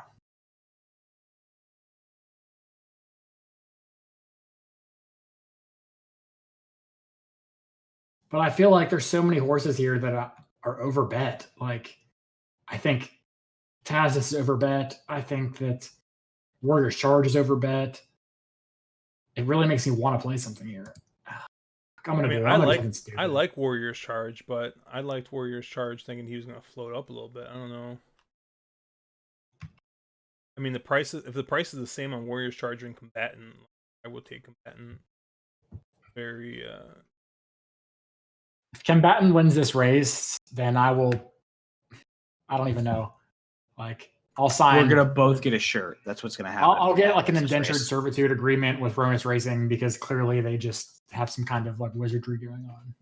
So I read something really interesting on Mr. Freeze the other day. Let me says Ice to meet you. Finished a distant second to Mucho Gusto in the Pegasus, then backed that up with the win in the GP Mile. Projects to be the lone early pace presence. The main knock that makes me feel like you could look elsewhere in this field is the ability to handle this distance. A lone win at 1 mile and 1/8 is the West Virginia Derby last year against a subpar field. This field is not. You see who wrote that? I get it. One Chase Sessom. I mean, he did beat Draft Pick. Pacific Classic winner draft pick. Or no, he ran second, didn't he? I don't think. Yeah, that was higher. He's not a classic winner. Goodness Yeah, let's gracious. let's I almost not had a heart steep attack. that low. I mean, they're both. You like, said it, and I went, wonders. "Ooh, I don't. Ooh, I hope not." Like, the thing is, like, are you ballsy enough to key Trophy Chaser on top? Like, that's the question. Yes, Did you? You played 212, didn't you? I played 212. Yeah. If I was smart, I would have just keyed him on top. But I'm keying him on top. That's it. do it. I'm playing My- 2. Go ahead. 2 over 12 overall. I'm playing 2 over 4 over 7, 10, 11, 12. Fuck, I can probably do an all for like not that much money at this point. Yeah. Yeah, you're almost there. 2 over 4 overall, and now I'm gonna play 2 over all over 4. All right, so I put in just a ridiculous superfecta. 2-4 over 1-2-4 7-11 12 over 2-4 7-11 over 1-2-4 7-11. You do realize that superfectors are not horizontal, right? It's my own $7.20. Who'd you have Like on top, this- Chase? Hey, I want to see it. I want to see a bite of that sandwich. Come on. That thing's like the size of your head. I'm always kind of conflicted when I'm playing verticals on the contest because I know what I have going in my personal pick 5, and it's like, yeah, like if Tacitus wins, or not Tacitus, if Tax wins, like I'll be annoyed I didn't play a try, but I'll be alive in a pick 5 with a pretty nice price, so that's fine. But I know. Yeah, I TJ really. Vasquez is all over Tacitus. Oh man.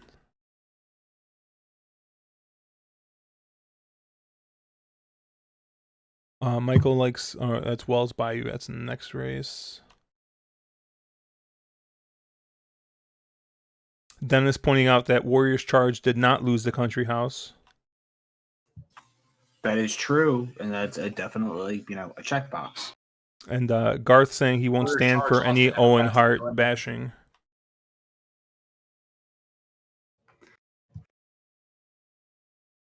What was that, Josh? Garth said he won't stand for any Owen Hart bashing. I think I was directed at Chase. By the way, if you guys haven't watched the series on Vice, was it like Dark Side of the Ring or something about like all the terrible wrestler scandals? You are missing out. Jimmy Superfly Snuka killing his girlfriend. Chris Benoit doing things to his family.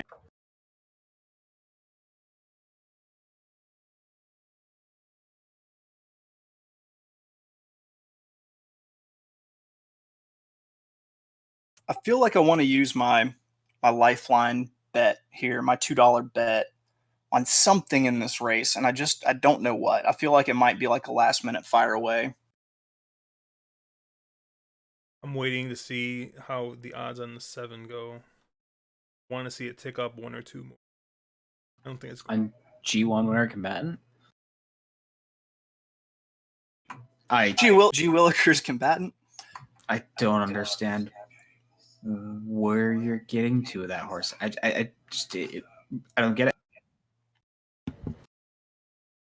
In the interest of clarity, I'm also going to throw out a sanity play here. Personal bet, not on the competition. But I'm playing a 2, 4, 12 over 4 overall pick 3 because I don't trust that last race. Even though I'm 2 A's so far. 2 All for right. 12 over 4 overall. Do you mind if I tail that? Because I kind of like it. I'm throwing in my $2 win bet on a horse that I feel name is really not called for in the Constitution, and that is Tax, $2 to win. Carmouche time.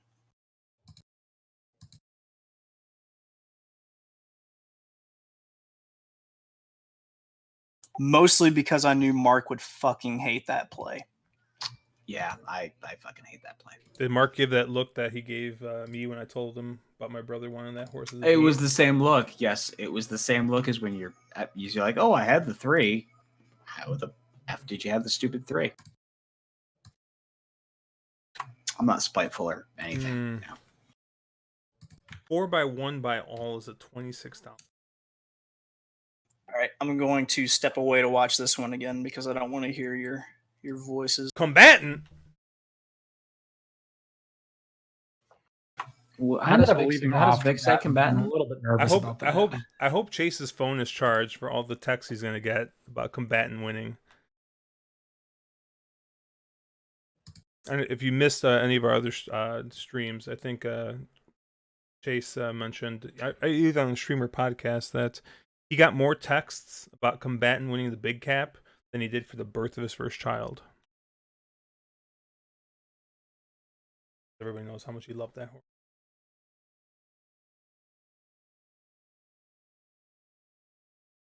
Now, if I go 7-4 all 650. 7-4.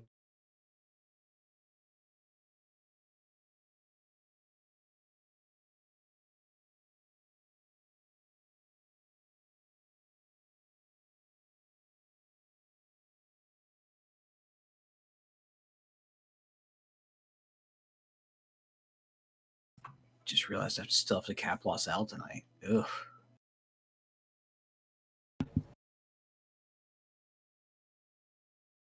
Oh man, you're gonna be feeling it by the time Los Al comes around.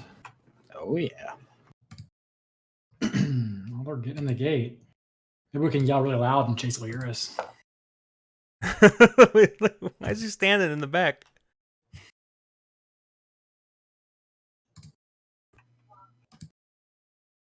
He's checking Oh, to hey, make sure. Chase. He's checking to make sure that he hasn't got any combatant texts. Oh that yeah, was that he needed sandwich a bite. He bite. needed Look a at bite of that that. sandwich. Oh. I think he got some in his beard for later.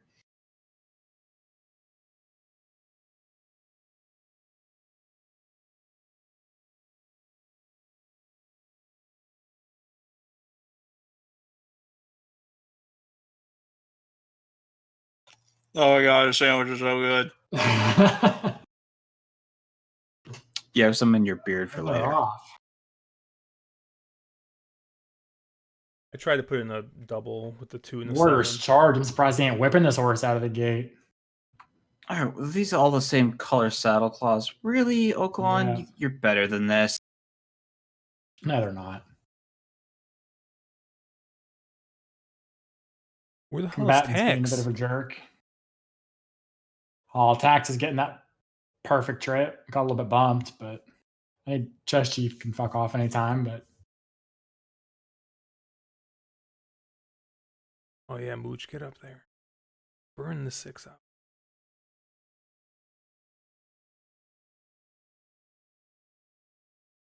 But they're not going that fast. No, they're not. the Yeah, money this- that Warriors charge takes makes me a little bit nervous. But he kind of flattened back out. But those early doubles with With Charlatan. as slow as they're going right now, he may be loaded here. Yeah, you figure they went 9/10 of a second They're faster in not- the Charlatan race. and he was Yeah, by himself. exactly. They're almost a second faster. Although by my standards is looking real good right now. Trophy Chaser is looking a little empty. Yes, he is. He hasn't took the stick out. 11's going backward. Oh god, Warriors charge might do it to me if my standards don't get there. No, by my standards, I think is okay here.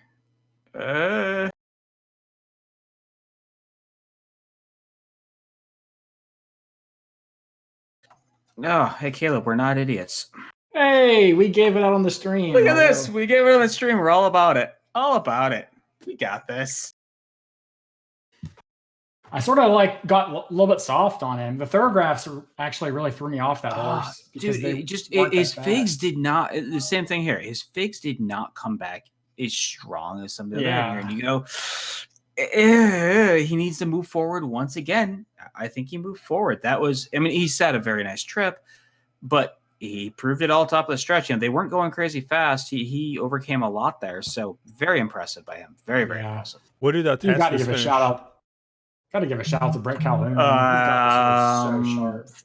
He does, and he's got this horse figured out, and doing a good job with this. I haven't seen Tassus. I don't know. Oh, He's, fourth. Oh, right there, fourth. Yeah, so it was a Tacitus race. He showed up, but didn't really show up. But that's what he does.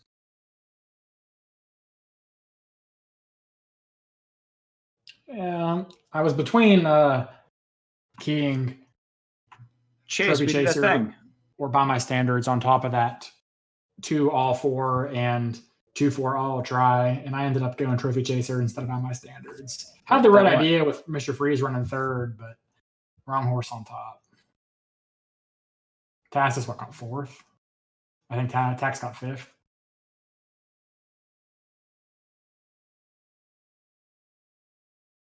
Dennis says that he's cheering too loud. Well, I had to try for all of whatever it cents? pays. DJ Vasquez apologizing for being wrong. It's tough. When you get horses that aren't really asked, it's hard to really just trust speed figs, and I think that's one of those cases. Yeah, so I think for 50 cents, this will probably pay like with the field $5, $6. With the field, what's the exacta paying? I mean, combatant, your morning line favorite missed the board, so at least there might be a god. True. So G1 winner combatant missed the super. Guys, how does that happen? Even the Ronus Magic can't get this horse. I mean, if you look at who he beat in the big cap, like Midcourt was the only horse worth half a shit in that whole field, and even that was kind of questionable how good he really was. But guys, he's a G1 winner. How can this happen? That is true. With Rosario, With Rosario, even. Yeah, I forgot about that part. He's a G1 winner. I'm 3 A's so far through Yeah, Sam. 3. That's nice. This is going to chalk on pay nothing. I thought they were going to go a little bit faster, but Or this is going to go full Oaklawn, and you're going to get a $60 winner in the final leg, and I didn't play a hedge. I'm really glad to be 3 A's at this point because I only played. This is the only leg I played C's was this next race. So I'm glad to be alive to my C's in the event that either King G or Nadal don't win. I'm 6 deep in the next. I'm only 4 deep. I used King G, Nadal. I did use Silver Prospector as a C as well as Farmington Road. I kind of came way down on Farmington Road when I saw that people just weren't coming from that far out of it. I had him as an A at first pass, and I moved him all the way down to a C. But I'm okay with that. I still think that King G is a pretty good winner here. Yeah, depending on the price, I may win bet King G. I ended up going King G and Wells Bayou over Nadal, Silver Prospector, Taishan, and Farmington. That try paid 111. It's actually not that bad given for $1. For 50 cents. Wow. For 50 Oh, cents. I'm up. I'm doubled up. I'm money Did you ahead. hit, Mark? Yeah, I had it. Nice. Boom. I like thought this vertical stuff. This is looking, fun. After looking at the exacta, I thought that it was going to pay like 60 or 70, and that's actually paid a lot better. Does it mean I'm in the lead? Woohoo. See. Depends what this chalky pick 4 hit. If I hit this chalky pick 4 here. I'm dead and fucking everything. Oh, it sucks. Oh, I'm sorry, Chase. Take another bite of that sandwich. Yeah, you do have a tasty sandwich right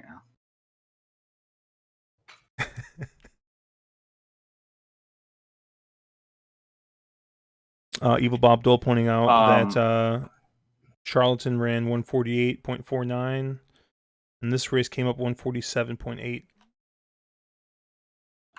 Oh, wow, really? So the closing fractions must have been crazy. So by my standards, was massive late then. And by the way, King Guillermo opened up at 7-1. I will be backing a truck up. No shit. 7. What did Nadal go? 1 to 5? 4 to 5. Oh, 1 to 5 is probably a bit much. Yeah, I figured he'd be in the ballpark of even money to 7 to 5. Like, am I crazy for liking Nadal more, like, long term than Charlatan for like the distance? No, not at all. I agree with you. Right, 100% agree with you. Charlatan will be the best horse in training right now up to a mile, I would say. But going a mile and a quarter, I don't want that. I don't want to space talent a mile and a quarter. I mean, we've seen that before. I mean, Charlatan's pretty much just McKenzie, isn't he? McKenzie was out of a decent pedigree, just couldn't get the distance. But yeah, I think you're right in the fact that he can't get a mile and a quarter. Oh, look at Nancy. She looks good. Good for you, Nancy. Oh, we found out who Mr. Fauner Park is. Also, let's take a minute to realize that Chase got it. No, stop doing that. Never not creepy. Can we take a minute to realize that Taishan is 76 to 1? Like, I don't really like Trash Can, but 76 to 1 is just silly. Farmington Road opened at 5 to 1. Yeah, I thought that horse would get overbet off his last effort, and it kind of seems like that's what's happening. Silver Prospector is also really overbet at 5 to 1. I have him as a pretty distant 4th choice. Yeah, I 3 horses. 4, I wanna 5, and 10. congratulate- By the way, I would take some Trash Can right here. Trash Can would be wonderful here. I want to congratulate Gabriel Saez on the ride. Then I really want to congratulate him on his little pimpling that he had while he was talking to Nancy across the bridge. Yeah, girl. I'm just wearing brightly colored silks. I'm dressed like a funny clown for you, girl. I like Gabriel Saez. He is a good jock. Mark, you hiding from us? Oh, I'm sorry. I put the pizza in. Why are we saying Robertino Diodoro? That is, He's the leading trainer. leading trainer at the Land of Arkansas. Look at that haircut. You know he juices that haircut. He He might probably be. takes the juice himself. Look at this guy. Not probably. Definitely. Oh, this is Wait, is that Eminem. Diodoro or is that Mike Sisk? That's Mike Sisk. Oh, that's my okay. I have Doesn't no idea matter. what Diodoro looks like. Quite If you employ honestly. so- Diodoro, you know what you're doing. Just Diodoro's like fucking Peter Brandt knows what he's doing, and all these other guys that employed service. Peter Brandt dresses like he's going to sell some dinosaur DNA at the beginning of Jurassic Park with his little linen outfit.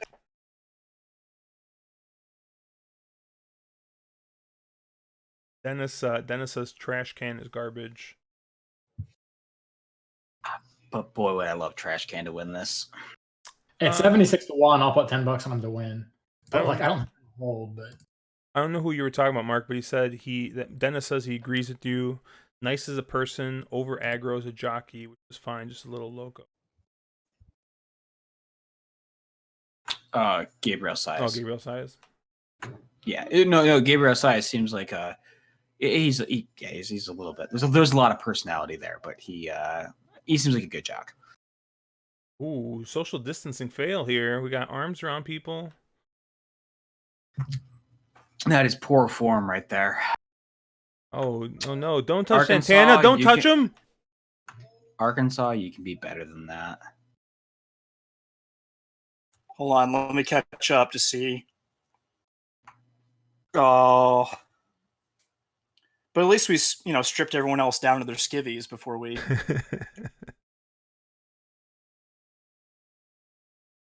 That was like some shit out of 12 Monkeys. Yep, it was. Yep.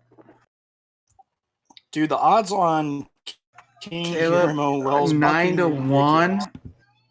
if 9-1 on King I'm G. gonna probably pull a Josh and have win bets on like 3 different horses in this race. No, I'm just gonna slam King G. Like King G at 10-1 is a slam. And then Ty Shannon, like there isn't a horse in this field that should be 90-1. I don't even care. Like Code Runner, like Finnick the Fierce, give me all of them at 90-1. Like, Well, there's Vic just no the way. Pierce is 80-1 right now, so I mean, Ty Shan, like, I don't like the horse because I think the horse is distance challenged.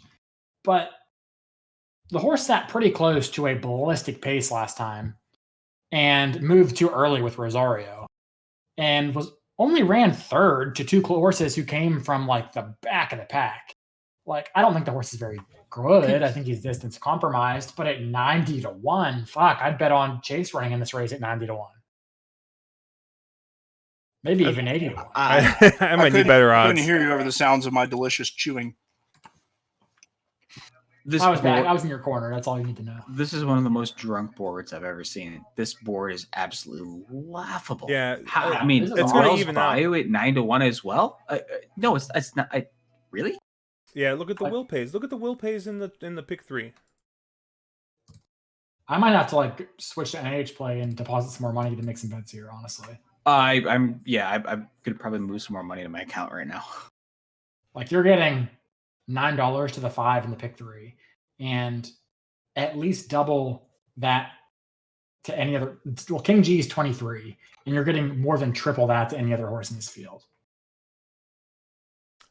So 5 is the huge favorite next race, in case we weren't wondering. Josh, but you're 11. Ooh, I like your 11. I really want to get around Nadal here because if Nadal wins, this pays peanuts. I really, really, really, really need to get around Nadal. Nadal's a B on all my tickets, so I went back and forth between making him my second A with King G or my only B. But that's kind of where I got hung up is like, if Nadal's not an A, I can't really put him in the same plane as like Farmington and Silver Prospector, which makes them C's. So that's what I ended up doing with King G as an A. So Dennis, I've had many moments where I've been concerned about your health and like your thinking. But you saying King G is a toss in this race has really, really elevated those concerns. You're insane. It was saying that. Absolutely certifiably insane. Dennis, I need to see your picks like right now. And Justin, you're tossing King G. You like I don't understand. Explain that to me. That's absolutely certifiably nuts. Yeah, and Justin, I kind of agree with you. I think these are gonna balance out a little bit. King Guillermo at 9-1 is just nuts. Like, look at like I think Nadal's got a really, really great shot in here. I think Nadal should be like 2-1, 3-1 in that realm, and King Guillermo should be around 4, 3 maybe. Like those seem like fairish odds. And even though I think Nadal's got a better chance at winning this race than King Guillermo, I do not think Nadal has got a 1-5 chance to win this over 9-1. Like, that's just crazy right now. The funny part is though, you can't get any value with the doubles right here. This is one of those rare situations where just straight win bet this. If you don't feel Nadal is 1-5, which I think you're suicidal if you think Nadal is 1-5. It makes no sense. Win bet this because the doubles do not have payouts which offset this. Guys, I just fucking scrolled down. Scott Hazelton is on King Guillermo, and Rich Perloff is on Farmington Road. So I think 2 of my A's are dead. I mean we're just betting Wells Bayou. Is that what we're saying? Yeah. I mean, the bet here is all day King G at 8-1 or Taishan at 70. There isn't a horse in this race that should be 77-1. Like, even if that gets cut in half, I will still win bet Taishan at 30-1, just because that's just ridiculous. Even with, I don't care if Rosario gets off. I don't care if this horse is lame. I mean, 30-1 on this horse is crazy. The doubles to my my pick in the marathon race in the end are insane. So I'm playing a $5 daily double using King Guillermo with Wells Bayou to take charge Dioro in the fourth. The payouts to the next race are so flat outside of the 5. It's kind of funny. It's like you got the 5 taking most of the money, then you got the 1 at about double the odds, and then you just got like the other 10 horses all at the same payout. It's crazy. I don't know. I mean, there's a bit of game theory thinking in like those types of races are probably the ones that you want to single. You get more value out of them as opposed to being spread in those because everyone is going to be spreading them. But I literally had no idea who the. I'm 7 deep and I still feel like I don't have enough coverage in that. I do feel pretty good here though with my 3 picks. But King Guillermo at anything like 5-1 or above is like a big win bet. I'm just trying to determine how I'm going to play this. Does Trophy Chasers kind of, I mean, I'll call it what it is, flop, make you think any different of King G here? No. If you looked at it, I mean, I think King G had a quarter of that race where he ran it by himself and threw up a huge fig. I don't think Trophy Chaser flopping or Silvolante. I don't know if Silvolante's come back yet, but no, I don't think so. I think to me that fig stands alone. Normally it's the cheese that stands alone, not the figs. That was not your best work. I think you need to open mic workshop night. that. You need to step it up a I'll level, workshop Josh. that one. We expect better out of you. Stop feeling your feelings. I feel like I'm cheating betting at this board. Like this is like easy mode or something. I feel like you've been on just like a infidelity bender since with betting other horses that aren't Saratoga. I agree because I don't know if I'm going to be able to bet Saratoga horses this year, which is scary and painful and things. Just out there looking for love in all the wrong places, like Delta That Downs. I am. And Oaklawn and terrible places like that. How many drinks you got in you, Mark? I mean, do we want to have the Saratoga? couple. Do we want to have the Saratoga talk now? No, No, we don't want to have it now. Okay. no. So TVG is running money back specials for a couple races prior to this. This is the last one of the day. I didn't realize that, but I'm putting a $10 win bet on Taishan at 70 to 1. I don't care if I get half of those odds. I'll still take it. But for my personal account, I'll probably have a slammed bet on King G as long as he stays in the 6 to 1 or better range. He is coming down though.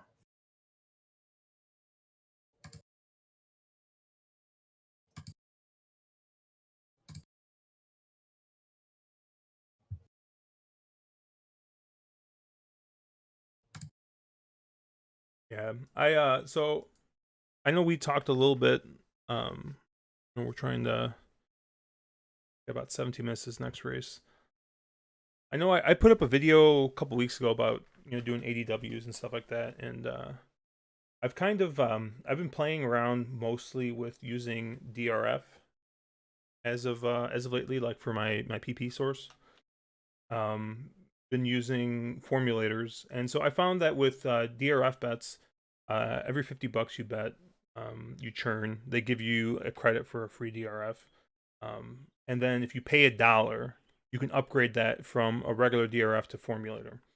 So I've kind of been doing that since I do like the time. I need pace figures, whether they're time form or Brisnet or whatever. It's just easier for me to process having those figures. So I've been doing that, and on that side, it's actually worked out pretty well because I've maybe spent like $10 in the past 2 weeks on formulator, and I've gotten all the formulators I've wanted the past 2 weeks. So it seems like a good deal, especially with how expensive the product is. But I'll tell you what, man, they have a lot of shortcomings when it comes to like their tote technology. Like, I can't tell you how many times I've bet something, and 3-4 minutes before the race goes off, like the live odds just don't update. And there's been more than a couple times where I think I'm getting like 60 to 1 on like an exacta, and it comes back half that because it got bet down that much. It's just like nuts. Like, there's nothing more frustrating than having to have like 3 or 4 windows open to be able to track odds or anything. Really my biggest gripe, I think, with DRF bets. I think their phone app actually might be better than actually betting on their website. I know Chase, you're mostly on Bet America or TwinSpires, and I wasn't paying attention because I was planning my next move and also chewing chicken, and it's really fucking good chicken. I use Bet America and also TVG. Bet America move thing, which I'm not a big fan of. I feel like the rewards program really sucks because it's gone to the TwinSpires rewards. TVG is just really fucking easy. It might not have the same information as TwinSpires, but just with the ease of use, I don't really have any issues with that. I can still see everything I want to see because I'm never really betting races just based off of what I find off of my phone. I was really loyal to the old Bet America platform because I had just great VIP status with them, and even if I have the same status with like the new TwinSpires Bet America merger, I just really their new program for the same status sucks. And I've been in Bet America's corner the entire time. I was one of the last holdouts who, whenever they were like, we're going to transition everyone onto this like Twin Spires, use this promo code. I was like, nah, dog, I'm good. I'm going to hold off on that. But yeah, TVG is probably I see them as 1A. I don't really use Naira Bets or any of the other just wacky shit that Mark.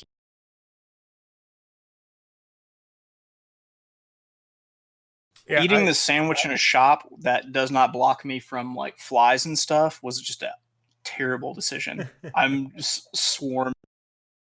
Yeah, I'm still a really big Naira Bets fan. For the average person, it's probably the best to use, in my opinion. I'll tell you what though, like I kind of agree with you, Chase. Like TVG, like I think has just got the most invested in their UI and their ease of use. So, and their money back promos, I always like. I do like playing TVG in the summer when Lone Star is running, because I'm a real big fan of playing those night tracks. So whenever Lone Star runs, they usually have like money back special like every like Friday night at Lone Star or something for the entire time. So it's all they have. There's definitely like TVG is probably like my second choice. I just don't really like the way Twin Spires UI is. Yeah, I mean TVG's rebates program really isn't that great at all.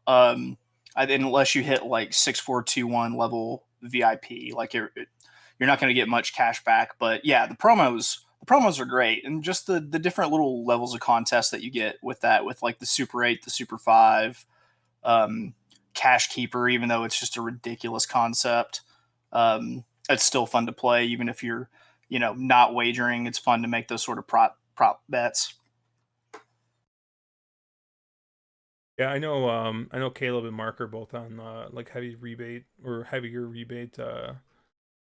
sites, but those are not available in Illinois because we have that source market fee destroys any type of rebate. I'll be right back. Caleb's had enough. He needs a sandwich now. See how he had his like stop and look. He's like, shit talking me. Oh, Mark's back. And he's chewing. I'm eating pizza. That's all right. I have no shame. I just ate that pizza on stream.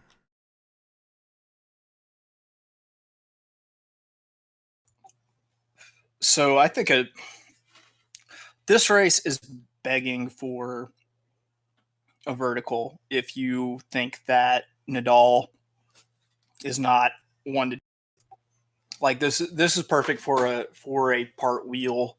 And I guess a lot of it depends on, do you think that Nadal is good, even if he's not good enough to win this, which I don't think he is he good enough to get second?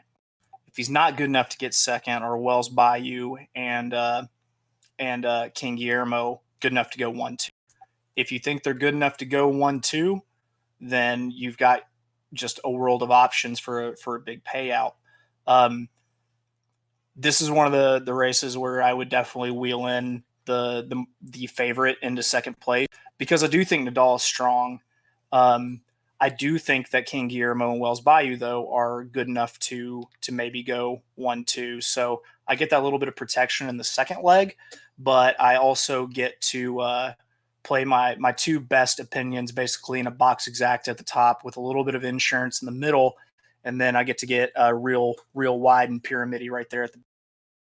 Hey Chase, because you're more of a vertical guy than I am. Would it be stupid to do King Guillermo and Wells Bayou, so 4-11 over 4-5-11 over effectively all?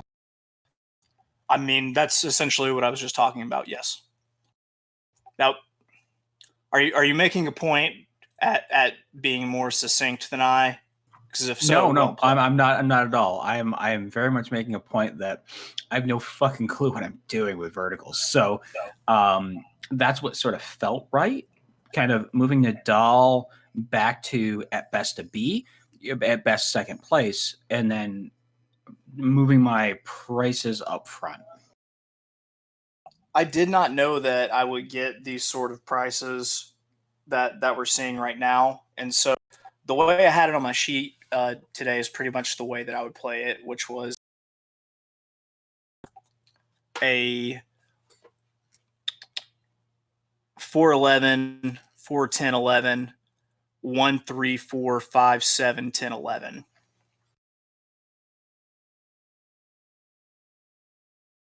So you're not using Nadal at all.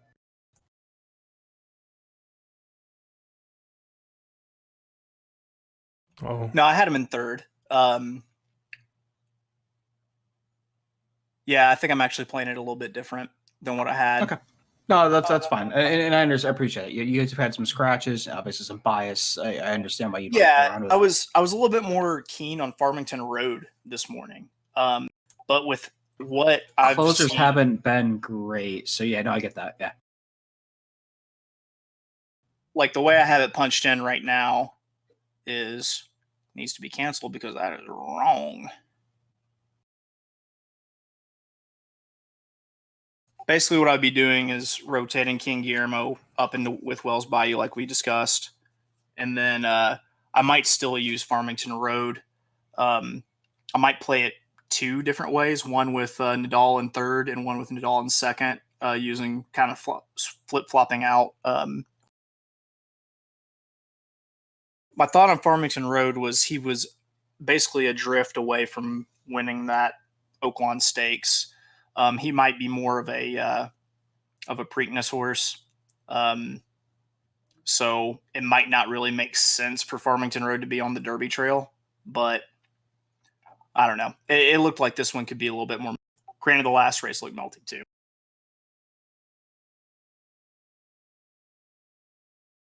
yeah. I played a $14 try, which is 411 over 4511 overall, which I think there's a lot of upside there for the value, and it's pretty much what Chase was talking about. And I will never lead you astray, except for the times where I will definitely lead you astray. Which is all the times you make recommendations on wagers, All the time. except for your ice cold double from last weekend. Thank you. Thank you for he's turning into a robot. listen. Put monetarily, and if you only put $10 into it, you put $90 in it. I literally covered the $100 double, and then I went, no, I'll split for 10 because Chase is on high on pain meds. I should have learned by now that when Chase is high on pain meds, you just slam the shit out of everything he says.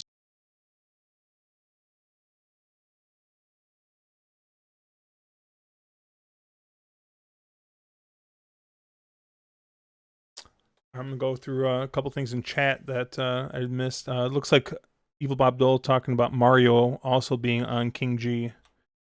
So that could spell bad news for our boy King Guillermo. What hold on, Mario isn't playing the Baffert horse. That's what I'm being told. I need to go check chat.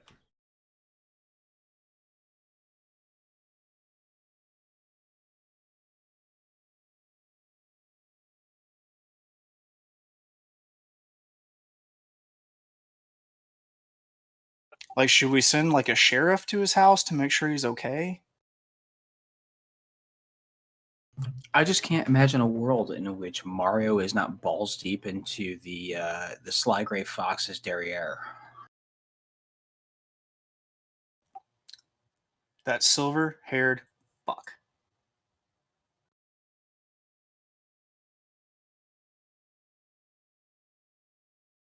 Trying to find where he's on.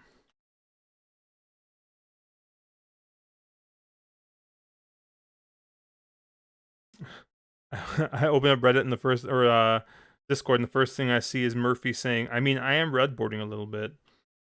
Oh my god.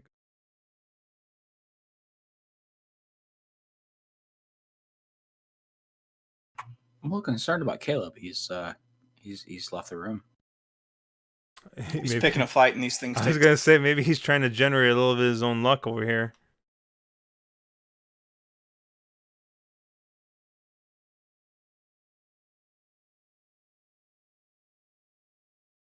Granted, one of them is a gimme. I would really like to get both of my Arkansas Derby picks right this year. That would be real nice.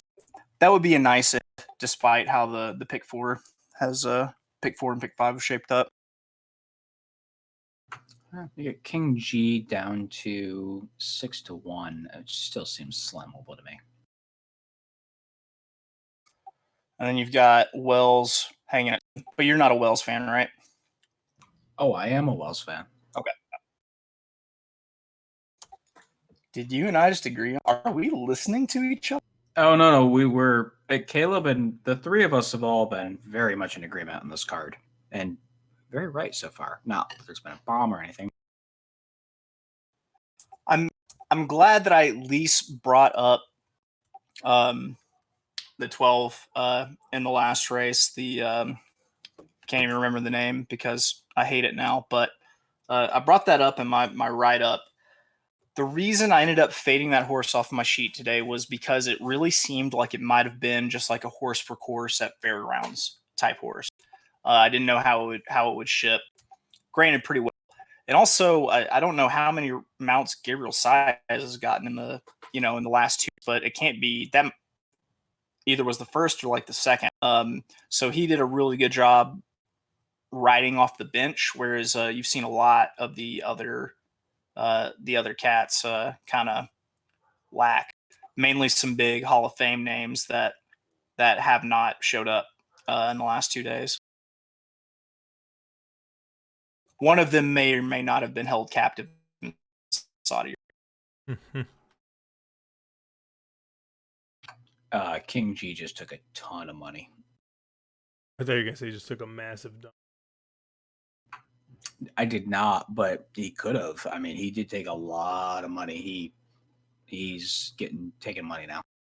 Yeah, I'm taking a look at optics right now. I didn't really look at it too closely. Oh, actually, let me go back here real quick. So Dennis doesn't like the 4, because he thinks the last race was a fluke. He thinks that he's going to go back to his other dirt race, which was not great. What about the race before? It's his first out maiden. Come on, man. He's had 3 turf races in a row prior to that. They finally found the right surface and he popped. Like he fires back.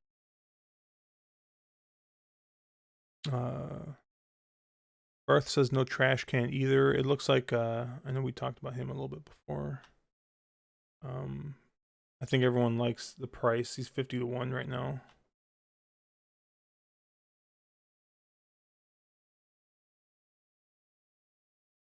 The price on trash can is insane.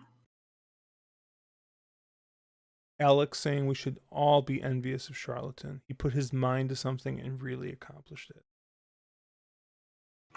With all the good, Baffert roids, that'll happen. Did I just piece together that you guys are calling Tyshawn trash can? Yes, you just That was a correct assumption with you put all those things together. Oh, I not heard you guys say that just today. You're talking trash can. I'm like digging through my PPs. What the fuck? Looking for a horse named Trash Can, weren't you? And then it just all sort of clicked. Ooh, I saw Caleb's like legs from like the knee down, and he is no longer sexy to me. Did you Shit, I piss gotta her say it off? before you Did you piss her off a little bit so you can hit something? Oh, you're muted. Caleb, your mic's muted. I did my best. You probably saw the prices and you're like, oh man, I need a little luck. Yeah, here." I'm like, I didn't do good enough because King G's down to 5-1. Tyshan's still a very generous 36-1. That horse should not be that long.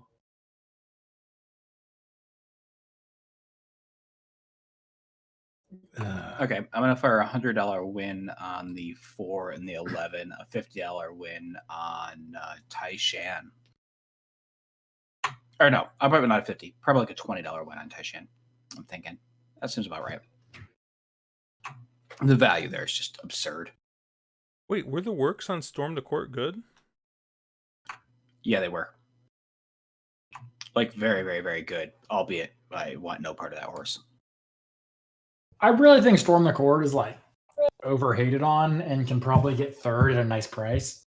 Maybe even second if the horse can rate and then like look good at the top of the stretch before losing.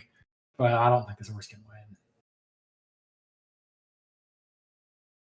So I was saying earlier, I didn't really look at optics for this race. And looking at it now, it does not look anything like I thought it would. I would have sworn that Nadal would have been like a tiny square in Q1. And he's a pretty large circle. Honestly, every speed figure I've looked at tells me Nadal should not be 4 to 5. Thorographs, he's run the same race 3 times in a row, which is not that fast. Optics tells me he's a circle, doesn't have the closing speed. Now, granted, he went really fast early in his Rebel, but still, like, I feel like I'm having so much going through King G that I'm probably disrespecting Wells Bayou a little bit.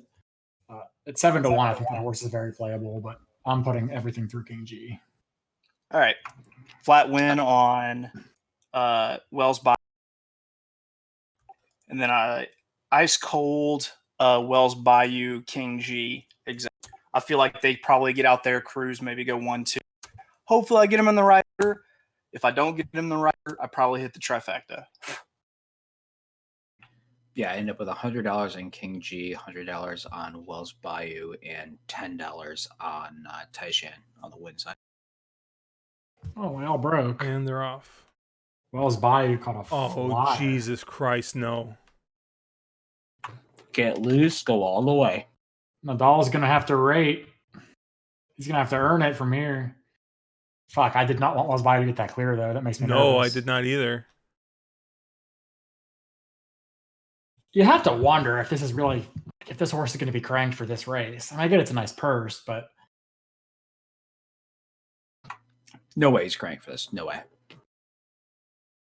Wells Bayou, or not Wells Bayou, Nadal's up there now. King G's setting a nice trip. Kingley? You mean the other Baffert turf horse? Yeah, that one.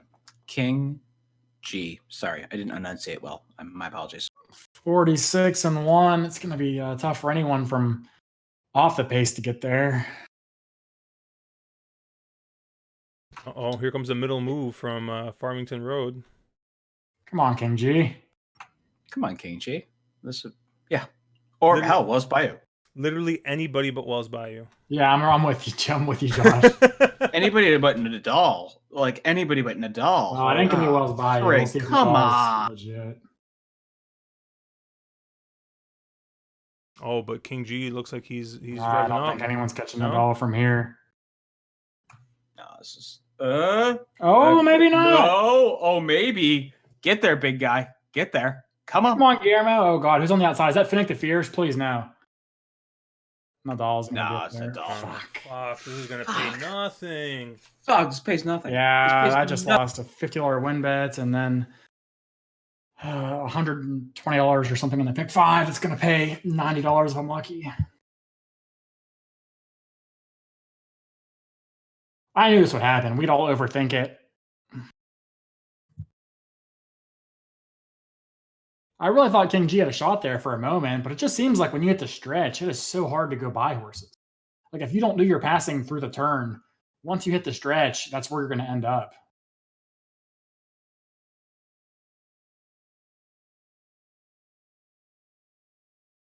Once again, 4 to 5, like that's a terrible price on that horse. A terrible, terrible, terrible price.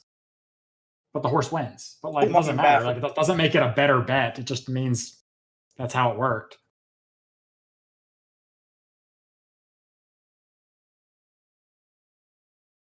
I don't even know if I want to look at. I don't even want to see these well pays. On the bright side, I'll have a fuckload of coverage, but I got this 7 point, I'll be horses lucky in to the make next. money. I got 6.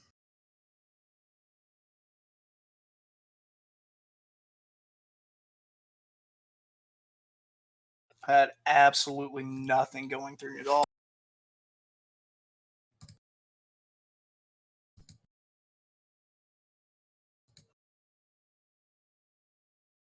Yeah, I mean Nadal was like half the odds he probably should have been for fair odds. Yeah, I mean, Nadal should have been 7-5, not 4-5. That's fucking ridiculous. So that's been the story of Oaklawn for me the past like 2 weeks. It's every favorite I try to beat is overbet, but still ends up winning. And then the times when I rely on them, they don't get there. Yeah, it's one of those things where it's like the bet that you make is probably right in the long run, but you get so many of them in a row, it's just fucking tough. It's one of those things in the short term, like you have to have the bankroll to absorb streaks like that. And that's kind of, I was super up in the first half of the month, which is good. And it's given me the bankroll to absorb the last 2 weeks, which has been fucking awful. All right. Well, I'm going to head back inside and be a family man. That was not fun. I did not enjoy it in the slightest. But I mean, That it was sandwich nice was good though. The sandwich was good though, right? That sandwich was good.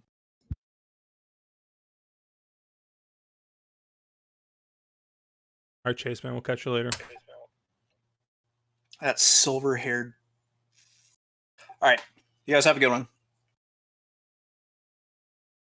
I would have had Allberger alive in my pick 4 if King G would have got home. They don't. This can't pay anything, right? Like, it's not going to pay anything, no. Like, if the 5 wins, you're probably looking at double digits, honest to God. But I feel like it's still spready enough that you could probably make like 150 to 300 on a couple of logicals, which isn't good, but it probably at least doubles your money, depending on what you're in for. I'm in for $40. Let's see what the will pays are. I don't have pick 4 will pays for some reason. Oh, you're talking pick 4s. Yeah, you're fucked. The pick 5s actually aren't that bad. The 2 and the 5 are favored at $1.44 for 50 cents. That's not good. My other two A's were the 13 and 14, 385 and 712. So those aren't bad. Then I had 9, 10, and 12, which is all about 900, with the exception of 12, who's 1400. I know I had the 6 in there somewhere too, and he's the 6 is 3400, so the 6 would be nice. Do I have the 6? I know I've tossed this. I'm talking pick 5s, but yeah, I know I tossed the 6 on a ticket somewhere. What is the what's the will pay on the 11? On the 11, 1500. All right, I can deal with that. I gotta find what bets I actually have live now. I lose money if the 5 wins.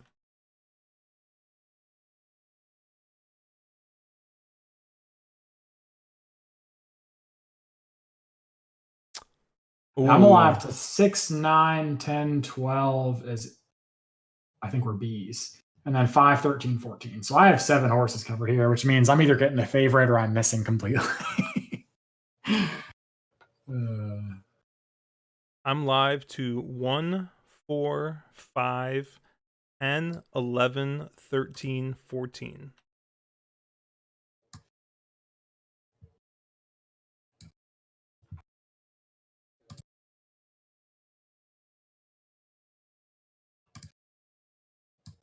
I need like the 10 or the 11 to feel like any kind of good about this bet, which is not good.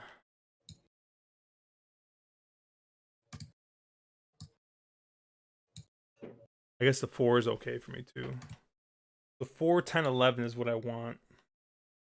5 loses me money, and 11 and 14 make me feel like I just wasted a whole lot of time.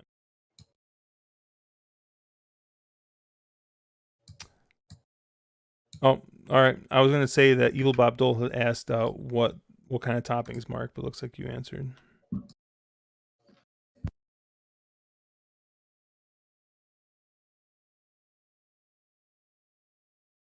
Yeah, a little margarita, so some cheese, some tomato, a little bit of basil pesto. It's solid.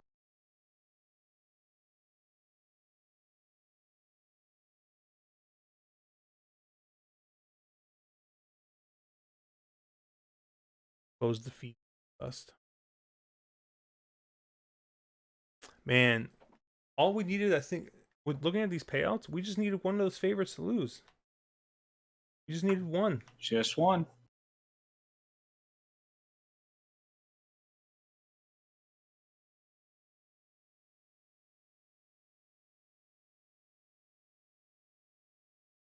Wow.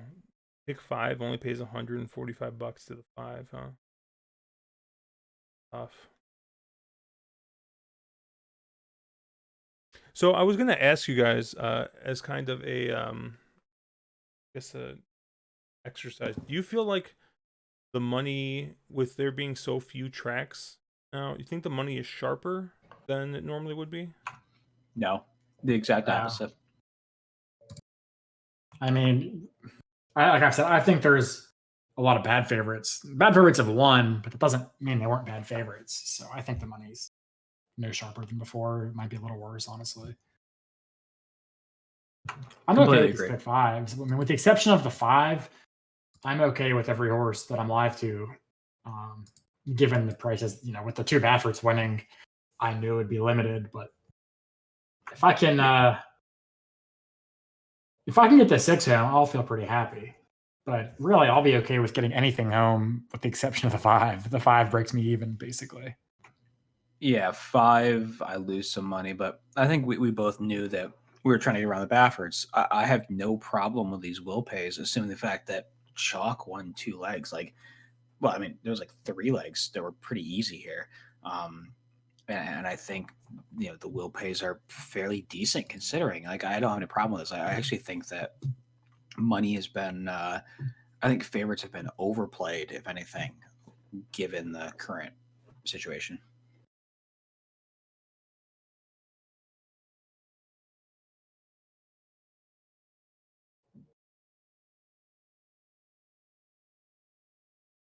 So Evil Bob Dole's asking if the Rosario meme is dead or it's just a colony. I think that Rosario has had a lot of head scratching rides still, even in those limited time at Oaklawn. So I think that meme is alive and well. What do you guys think?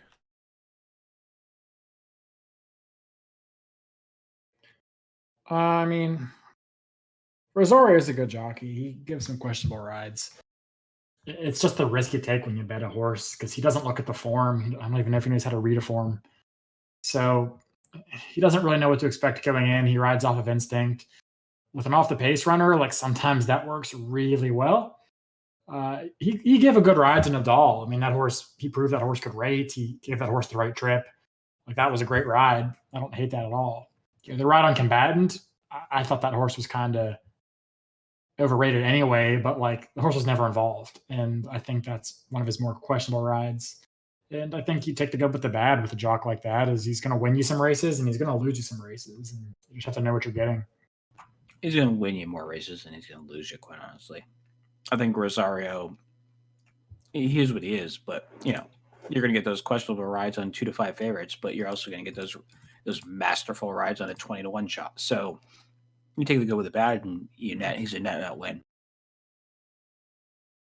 Dude, did you guys see the ticket that Writer Dave posted in chat? 50-cent pick 5 ticket. 10, 11 with 1, with 12, with 5, with all. $13 ticket. Is he alive? No he's shit. he's alive to all in this leg. $13 ticket. He's in the pick 5.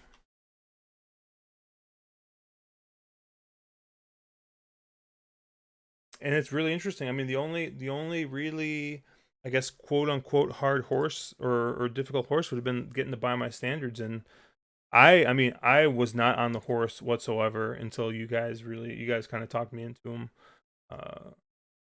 And then watching the past couple days and seeing how these fairgrounds horses have been running. What was the there was a horse yesterday, the 3-horse in the big Philly race that had run at Fairgrounds, then shipped to the GP and ran well, and then shipped here. I forget the name of it. The really underbet horse. What horse was that? It's like 25-1 yesterday. That beat I'm not sure. shit. Who? The horse that beat Venetian Harbor. Oh, a Swiss skydiver. Yeah, Swiss Skydiver. Yeah. So after seeing that, I kind of just like confirmed. I had a feeling that it just looked like these fairground shippers are doing really well, or anyone that's run at fairgrounds. I don't know if it's the way that track was playing compared to how it's playing at Oaklawn or what's going on. But I kind of moved up a lot of horses that had run at fairgrounds earlier. So in doing that, I moved by my standards up to an A, and that was really like the only I guess, non-chalk horse, but it was in a real clear spread leg. So I really hope Raider Dave is watching, but buddy, buy the damn watch so that I don't buy it. Okay, thanks. Well, I think if Dave gets like this 3 or 6 home, he might be buying it. Wow, the 6 is the second longest price in the Will Pace. Yeah. I mean, I get it, but at the same time, like, this is a manatee race if I've ever seen one, and this horse is bred better than most to go this far.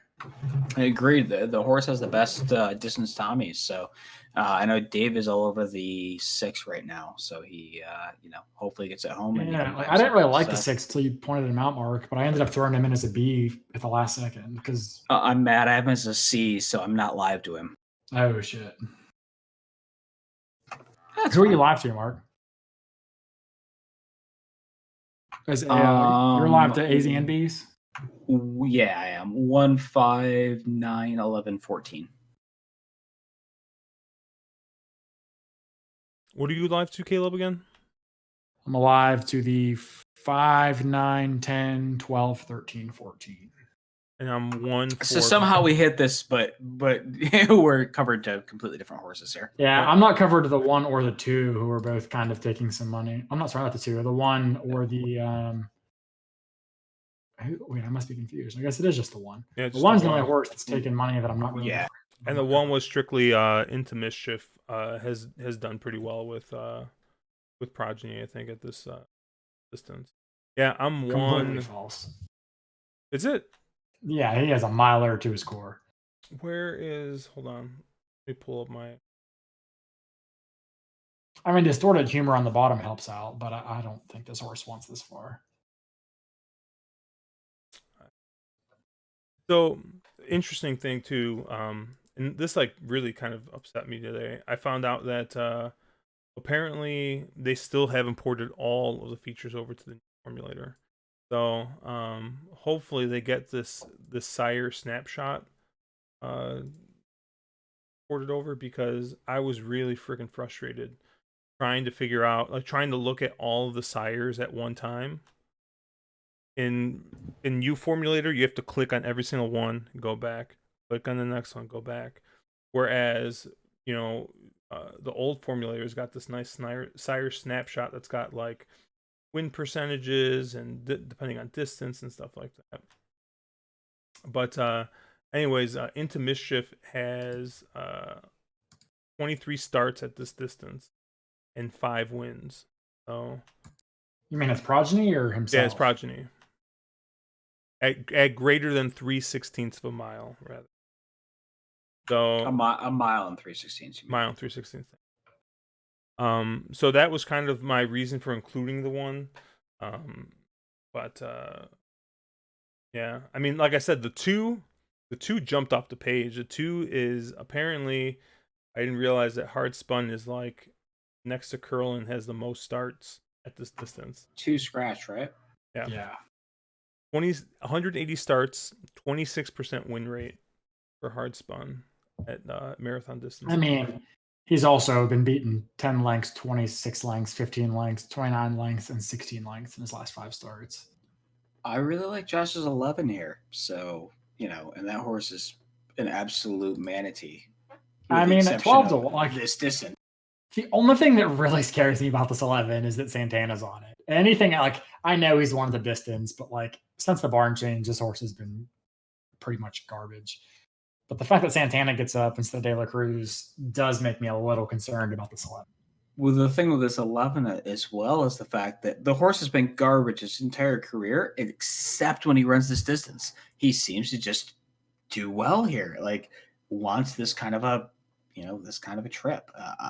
I don't know. It's if you look at the form, the horse improves by like 10 or 15 buyer points by when it runs out and runs this distance. It's absolutely baffling.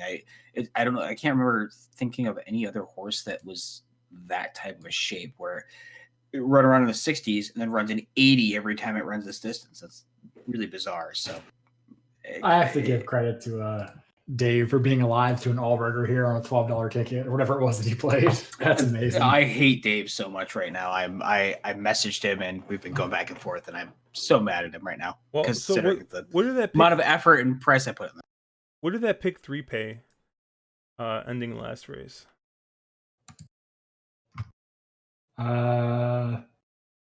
$9.30 or 50 $9.30, and that was for what? For 50 cents? Yeah. So let's see. I'm gonna take a look at this ticket here. What was it? Which like $13? sounds like garbage, but honestly, you could have easily played a 1x3x2. So that's for a $3 bet, you get 3-1 back, and that's not the worst return if you want to crush that pick 3 with like a Charlatan over Mr. Freeze, Trophy Chaser by my standards over Nadal King G. So really, the only horse that doesn't, there's 2 horse. Oh yeah, the only horse that doesn't pay better than that pick 3 would have paid is the 5. So as long as he get any horse but the 5 to win this, he's in that positive. Because if he would have slammed that, pick 5 or pick 3. For what was it, $9, right? Yeah, it paid $9.30. So if you would have had it 26 times, which would be $13, which is what his pick 5 cost, pays $241. So really, the 5 is the only outcome he doesn't win. So that was actually that's a really good ticket. It's like that's kind of like my thing is that like if you're really gonna have 3 singles in a row, like shouldn't you just slam that pick 3? What's really chapping my ass more than anything is that the trifecta and superfecta both paid like $120 last race, and it was not hard to have a 4-5 4-5 all or 4-5 all 4-5 4-5 all in the super. That's for 50 cents and 10 cents. I hate chasing the board like that. I hate when you're looking at the board and saying, oh, this is the favorite. It's taking a ton of money. I don't love the horse because I didn't love Nadal. I thought Nadal was probably not the best horse. I hate putting money there and saying, I'm going to leverage this up when I don't love that horse. Yeah, I realize it wasn't hard to have, but how do you get behind it and really feel like I can leverage this? Yeah. I mean, you're right. You can't leverage it, but if you play a leveraged try, which is King G over Nadal over, I don't know, whatever you like, for $5, a 50 cent, saver for probably a $10 ticket to get $122 back is not the worst play. No, it's not the worst, but again, I hate. There becomes a bit of revisionist history of, oh, well, look what this paid, and if I could have backplayed it this way, here's my primary, but I'm going to play my Bs back this way. Right. You're right. I mean, like, I'm just surprised with the top 2 betting choices coming in, even though Finnick the Fierce ran 3rd at like 60-1, I still don't think you get that kind of payout. Yeah, and it's one of those situations where I look at the race and I go, okay, I'm okay knowing that I tried to beat 2 short. I put structure in place, which cost me more money to beat 2 real short priced favorites. If I got around 1 or potentially both, if I get around 1, this pays, you 5x all these payouts. If I got around both, you add a 0 to all these payouts. I'm very okay knowing that I took that shot. It didn't pay out. I'm still alive to some things. I may break even. I'm okay with that. given the back end, like given those times where you take that chance and you get those massive payouts. I thought this was one that could really pay. It doesn't look like it's going to, but I'm okay with that. Did either of you guys have Warriors Charge in your tickets? No. No. I had him as a C originally, and he was my only C in that race, and it was pretty much in case the pace somehow set up the way it did, that he somehow got I loose. could have. Yeah, I think he's a board hitter. Like if I was going to play something pretty big vertically there, I think he makes sense. I just didn't think he could take him all the way. Sorry, I lie. I had him as a B. I'm sorry. Oh, I did not have him at all. I didn't think he could win. I think he's a good horse, and he seemed to like Oaklawn last time out, so it made a little sense for me. But yeah, it's it was a little scary for a little bit. He's a little one-dimensional. I think he needs to learn how to set off the pace, and he'll be a nice horse. But right now, there's a maturing thing there. That he needs to mature a little bit. But right now, I think he's a very solid mile to a mile and eighth, maybe a mile and a 16th. I think a mile and eighth is a little bit far for him. But a miler going, in a grade 3 or high level allowance kind of level, I think he makes a lot of sense. He didn't disgrace himself at all there. I thought he ran really well considering, what beat him. So I wouldn't look at that and downgrade him. I would actually be a bet back kind of horse for me. A horse that I go, okay, he ran into a monster and, he's an interesting playback sort of horse. And he's one of those horses where you're like, okay, if things had just tweaked just a little bit, I could have caught that B. This pays, which is frustrating. On the other hand, does that make you downgrade Wells Bayou at all after that last race? Probably, yeah, I probably do. Like, I've never been a big believer of this horse. Like, I think the horse has just gotten lucky a lot with the right trips. But yeah, like I feel a little vindicated that this horse just isn't that good. I mean, she had the same trip as Nadal and King G, and of the speeds, finished well out of the money. And where the other two speeds ran 1-2. So that's not a horse like I'm really interested in betting back. I wasn't interested in him here, and I'm not going to probably be interested in him again. What's funny is if you would have taken a screenshot of what the first call looked like, and then told me, "Hey, do you like Wells Bayou here?" I probably would have been a lot more interested in Wells Bayou. I did not think that horse was going to clear as easy as the horse cleared. And I got really worried there for a second because the whole reason I tossed that horse was the horses had it easy and now would actually have to work for the lead coming from wide. And I thought that Tyshawn was going to be posted inside and was going to get a little bit closer up faster than Wells Bayou would. And Wells Bayou would either be stuck 4 wide or have to kind of tuck in. And sure enough, the horse went ahead and got to the lead. So credit to the jockey for putting the horse in the best place to try and win the race with that horse. But I think that you gotta, that was the trip that was the only trip that Wells Bayou could have had to win that race. It didn't work out. Didn't work out. Jack put him in the right spot. It's one of those where I know I was on Wells Bayou. I don't think either of the two of you were, but if the horse wins there, we're looking at a very different payout scheme in this last leg. I think if King Guillermo wins, we're looking at a way bigger payout. Oh, of course we are. I mean, obviously, yeah. King Guillermo wins, we're looking at, totally. And I mean, if you judge off the doubles or the pick threes, King G wins, and these are 3 to 5 times higher than what they are right now. That's what I'm saying. And then this contest is over after I hit this pick 4. I would be completely okay with that. Can we make this contest be over yet? Wait, I might have it. Well, I don't want to bet this race, but I do think I have money left. Yeah, I got $7 left, so I'm curious if I should win place showed the 6 at 25-1. I'm going to actually throw a hedge bet because why not? I'm gonna, even though I don't think this one can get this distance at all, I'm putting the 1 on top. 1 over. Oh, I love this. I'll just put the horse. I love this 1 on top. No, I really do. I like it. I'm gonna do 1 over 5, 13, 14.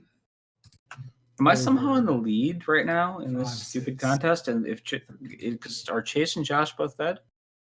I am live to the pick 4 to those 7 horses. Otherwise, I only have $7.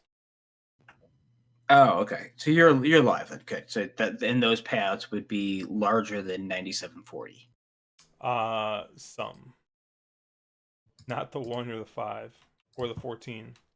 We're on week 3, and I'm still Ew. looking for my first cashed bet in this competition. I've gotten 2, which considering playing verticals is amazingly good for me. Yeah, what's been killing me is no exactas because that's where I do most of my damage. I don't. Oh, exactas I are don't ever horrible. play- I have a hard time with exactas. I mean, at least with a try, you can buy a leg, and you'd be like, "Oh, this race is a cluster, and I'm gonna hit the Allberger here, and hopefully I can suck up a price." But ugh. 8 to 5 on this 5 horse. I mean, although he should be the favorite. 8 to 5. He should be. is He short. should be. 8 to 5 is stupid, considering this is not a good race. Like, I get it. Like, his pedigree suggests he wants this distance. Broberg's one of the better trainers in this race. Like, he's got 5 good races in a row. He's 3 for 4 at the track here, but 2 for 2 on a fast track. But like, you're taking 8 to 5 with a bug jockey Charles Roberts, like at a crazy ass distance in the last race at Oaklawn. Like, you're tempting fate by doing. Yeah, and I hate when you get into jocks that don't get a lot of trips that are riding a weird distance. Like, you just don't trust them to have that understanding of pace and how this race flows. And I really like the Rogue Diesel, the Chase or the Josh horse, the 11.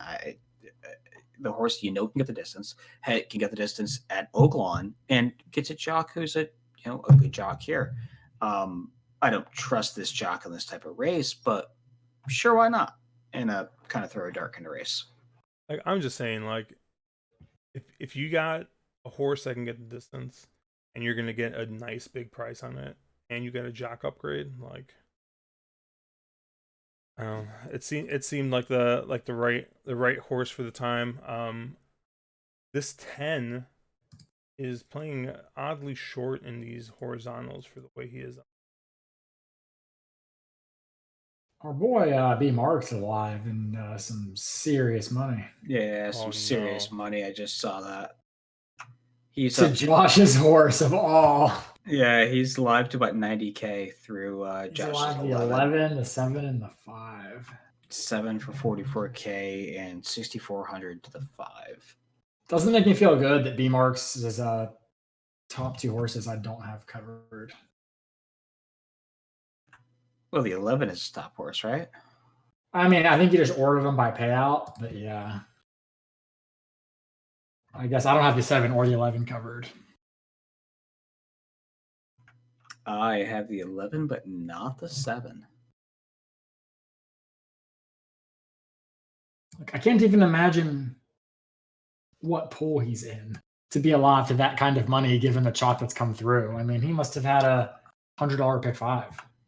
Probably would he played like $100 pick 5. The Dave pick 5, if you leverage it up and add a couple of zeros pretty quickly without I mean, Dave's structure was $13.50 or something.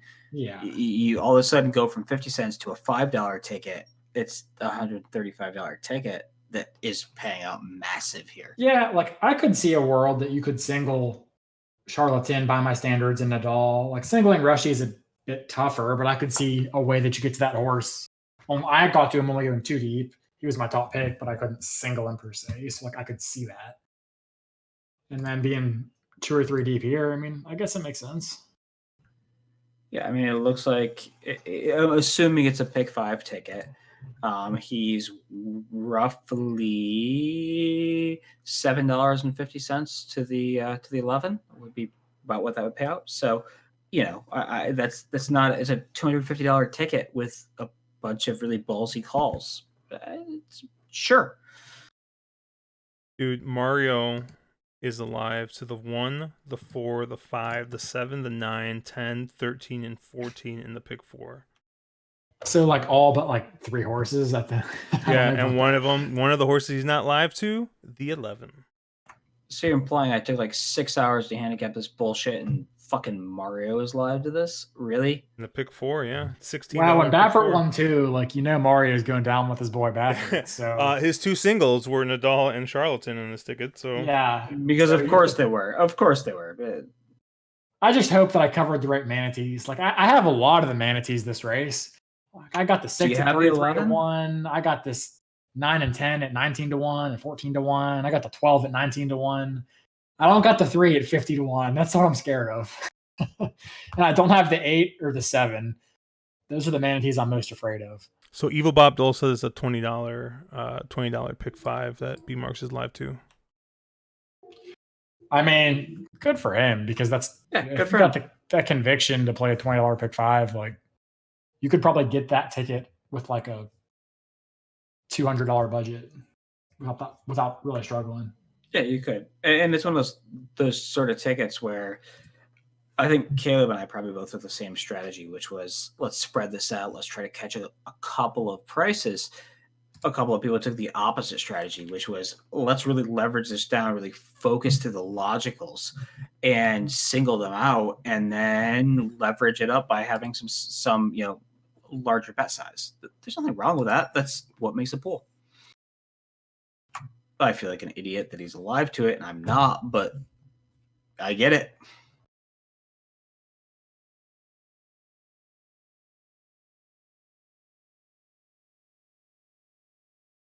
Got a couple my personal account, so I might. God damn it, Clamps! If you're listening, did you just mush both, like all of us? You asshole! I told Clamps to bet the 11.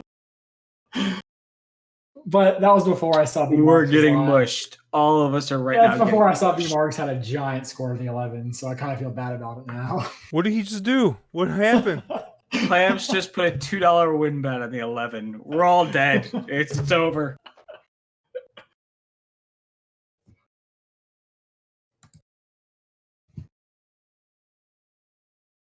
I hate horse racing. This is the worst.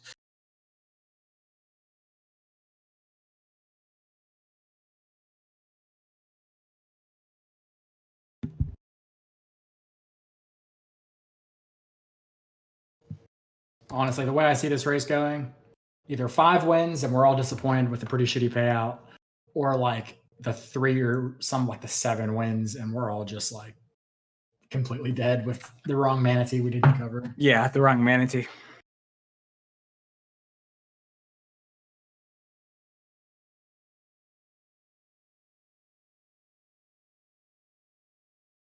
I construct a try. I swear to God, if Walter De La Cruz beats me here, Who's he on? the 9. Dude, he's terrible. Like I covered him, but he'd be an A if it wasn't for Walter De La Cruz.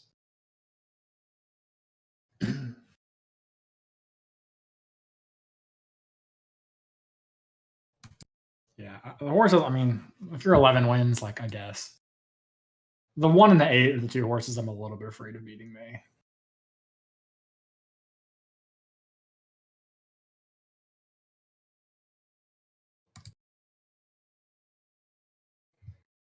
It'd be nice though to be covered to like 6 horses and to not get a favorite or totally miss for once.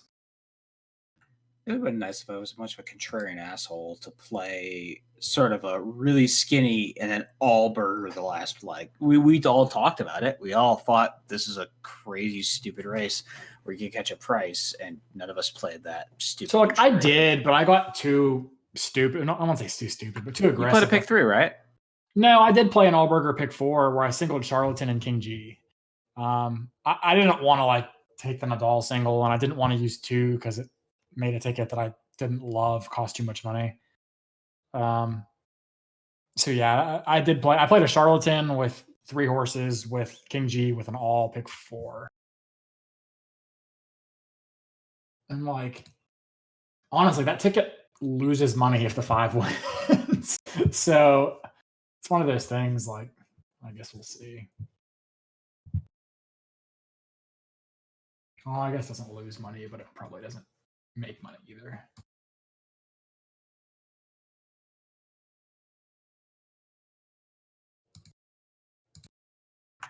Oh, Clamps is such an asshole. Uh-oh.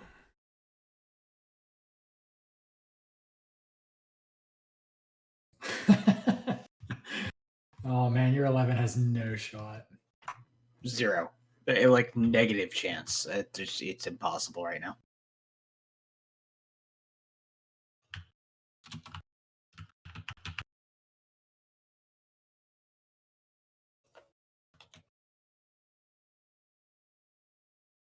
Just get this pain over with.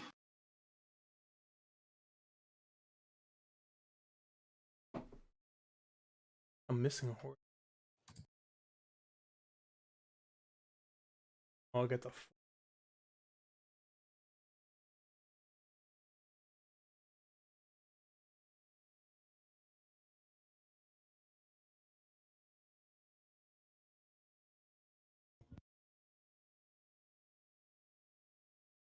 Taking their time. Yeah, last race of the meet.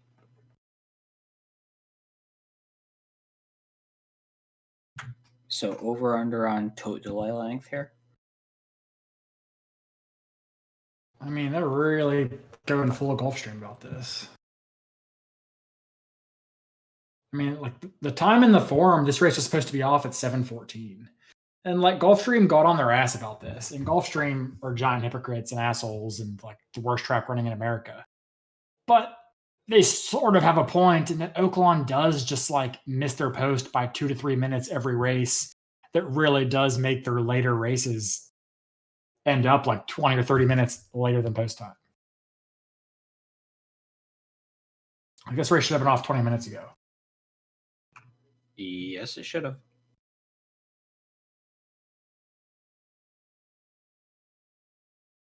The horrible thing Somebody is on Twitter crushed a 412 or 5 double for 1,000. You got 14 to 1 on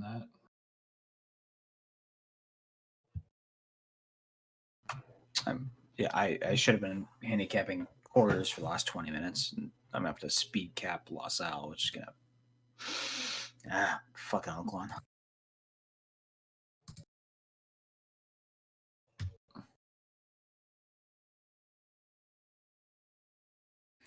God, I wish I was Dave right now, live to at least a 10 to 1 score up at the favorite, and then anything else could be anything up to 100 to 1. Yeah, I mean, Dave is sitting in the catbird seat right now.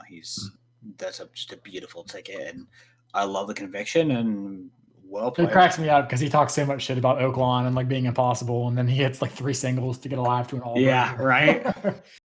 on a extremely playable ticket, very reasonable, and he didn't. There was no sort of I singled the 60 to 1 shot. He was logical. Yeah.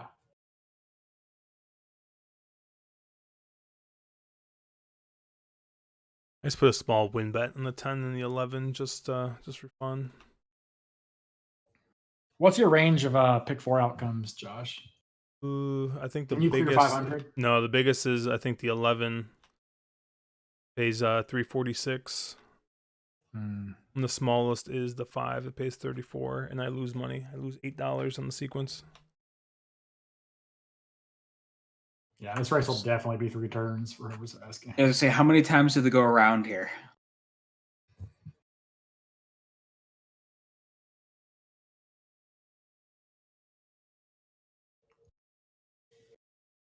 I think Vic described it as a 6 furlong race followed by a mile race.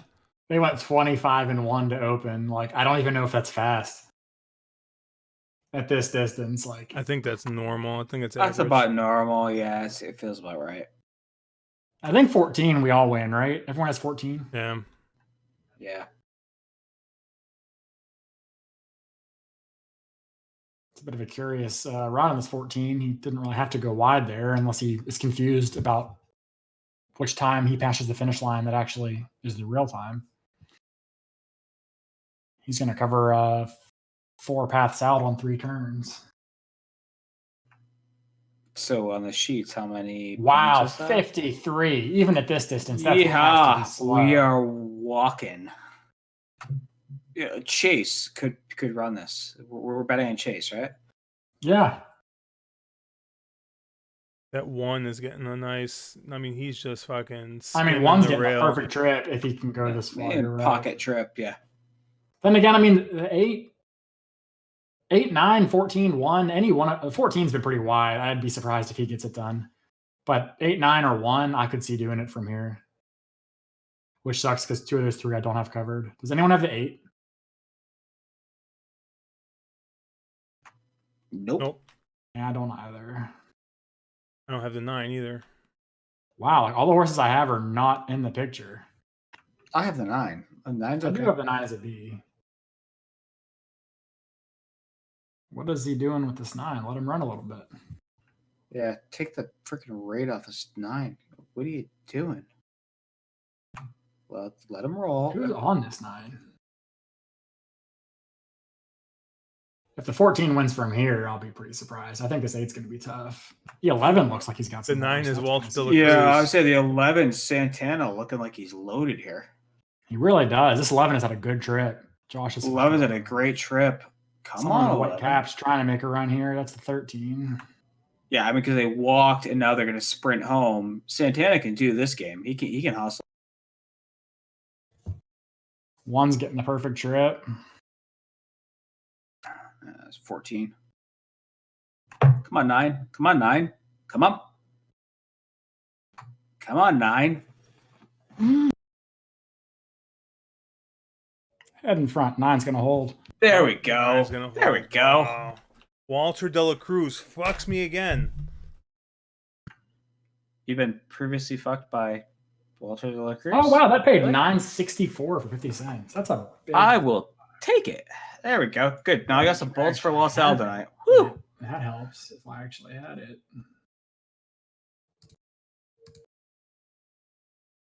See, there's your pedigree play, Caleb. Wasn't that the horse you were talking about? There was a take charge Indy by an MDO on the bottom end that you went, oh, hey, there's a That's pedigree. what it was. I'm like, this horse sucks, but like, I hate Walter De La Cruz, but the AP Indy, take charge Indy, Medaglia d'Oro on bottom, like, yeah, you have to take that horse at this distance. Exactly. 12% jock, but with 10%, 10% connections, you go, but then you go, oh, hey, look at those, distance Tommies that really make a lot of sense, and top and bottom make a lot of sense. And yeah, I can get there. Whew. I mean, okay. Chris Hartman, 28% second off the claim. So congrats to Dave for his nice little score there. He can $13. buy the watch now. Nice. 7 horses deep in that race. That Jesus. sucks, Josh. I'm sorry, man. Oh, you didn't have that, Josh? I'm sorry. I did not have man. the 9. Nope. Oh, I feel bad now. I mean, a little bad. I did have the second, third, and fourth place finishers though.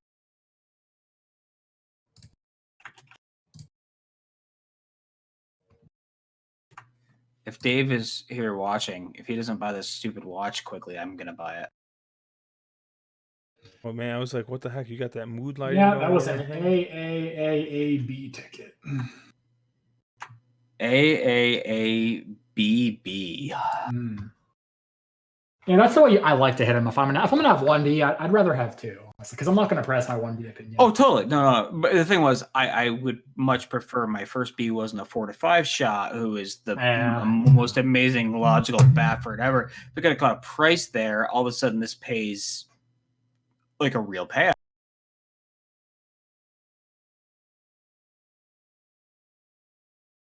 Well, I end our stupid contest with 97.40. Now I need to figure out how to hit another vertical and finish this stupid thing. You okay, Josh? You can be okay over there, big guy? I'm looking at my ticket that I had constructed, but I don't think I mean, like, what did it pick for? Yeah, I would have gotten even money back, so I guess I shouldn't. I had the 6 and the 9 as B's, and then I tossed the rest of the horses. So I only played A's, and then I moved up Farmington Road. Let's take a moment to recognize the 5 did not show up. 5 did not fire. I debated singling that horse. Never involved. Yeah, Wow. I did as well. Horse was never involved, never in the picture, just completely out of the back. Josh's 11 was involved, just didn't bring his A game, and that's okay. For you look at that horse and you go, okay, the horse is an outsider and whatever. But yeah, the logical didn't show. I'm glad I didn't get as cute as I had initially thought about.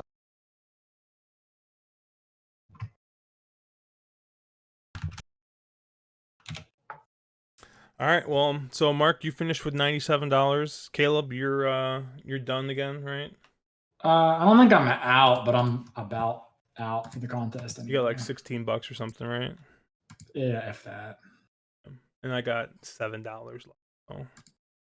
So we'll we'll see what tracks are running next week, and if we have anything decent running, we'll be back next week. But thank you for most of you guys who stayed with us this whole time. It looks like there's probably about like 10 or 15 of you guys still out there watching, so thank you. And yeah, we're on The Wrong Lead. Catch us on Twitter at wrong_lead. You guys got our YouTube channel, and then on thewronglead.com. So we'll see you guys.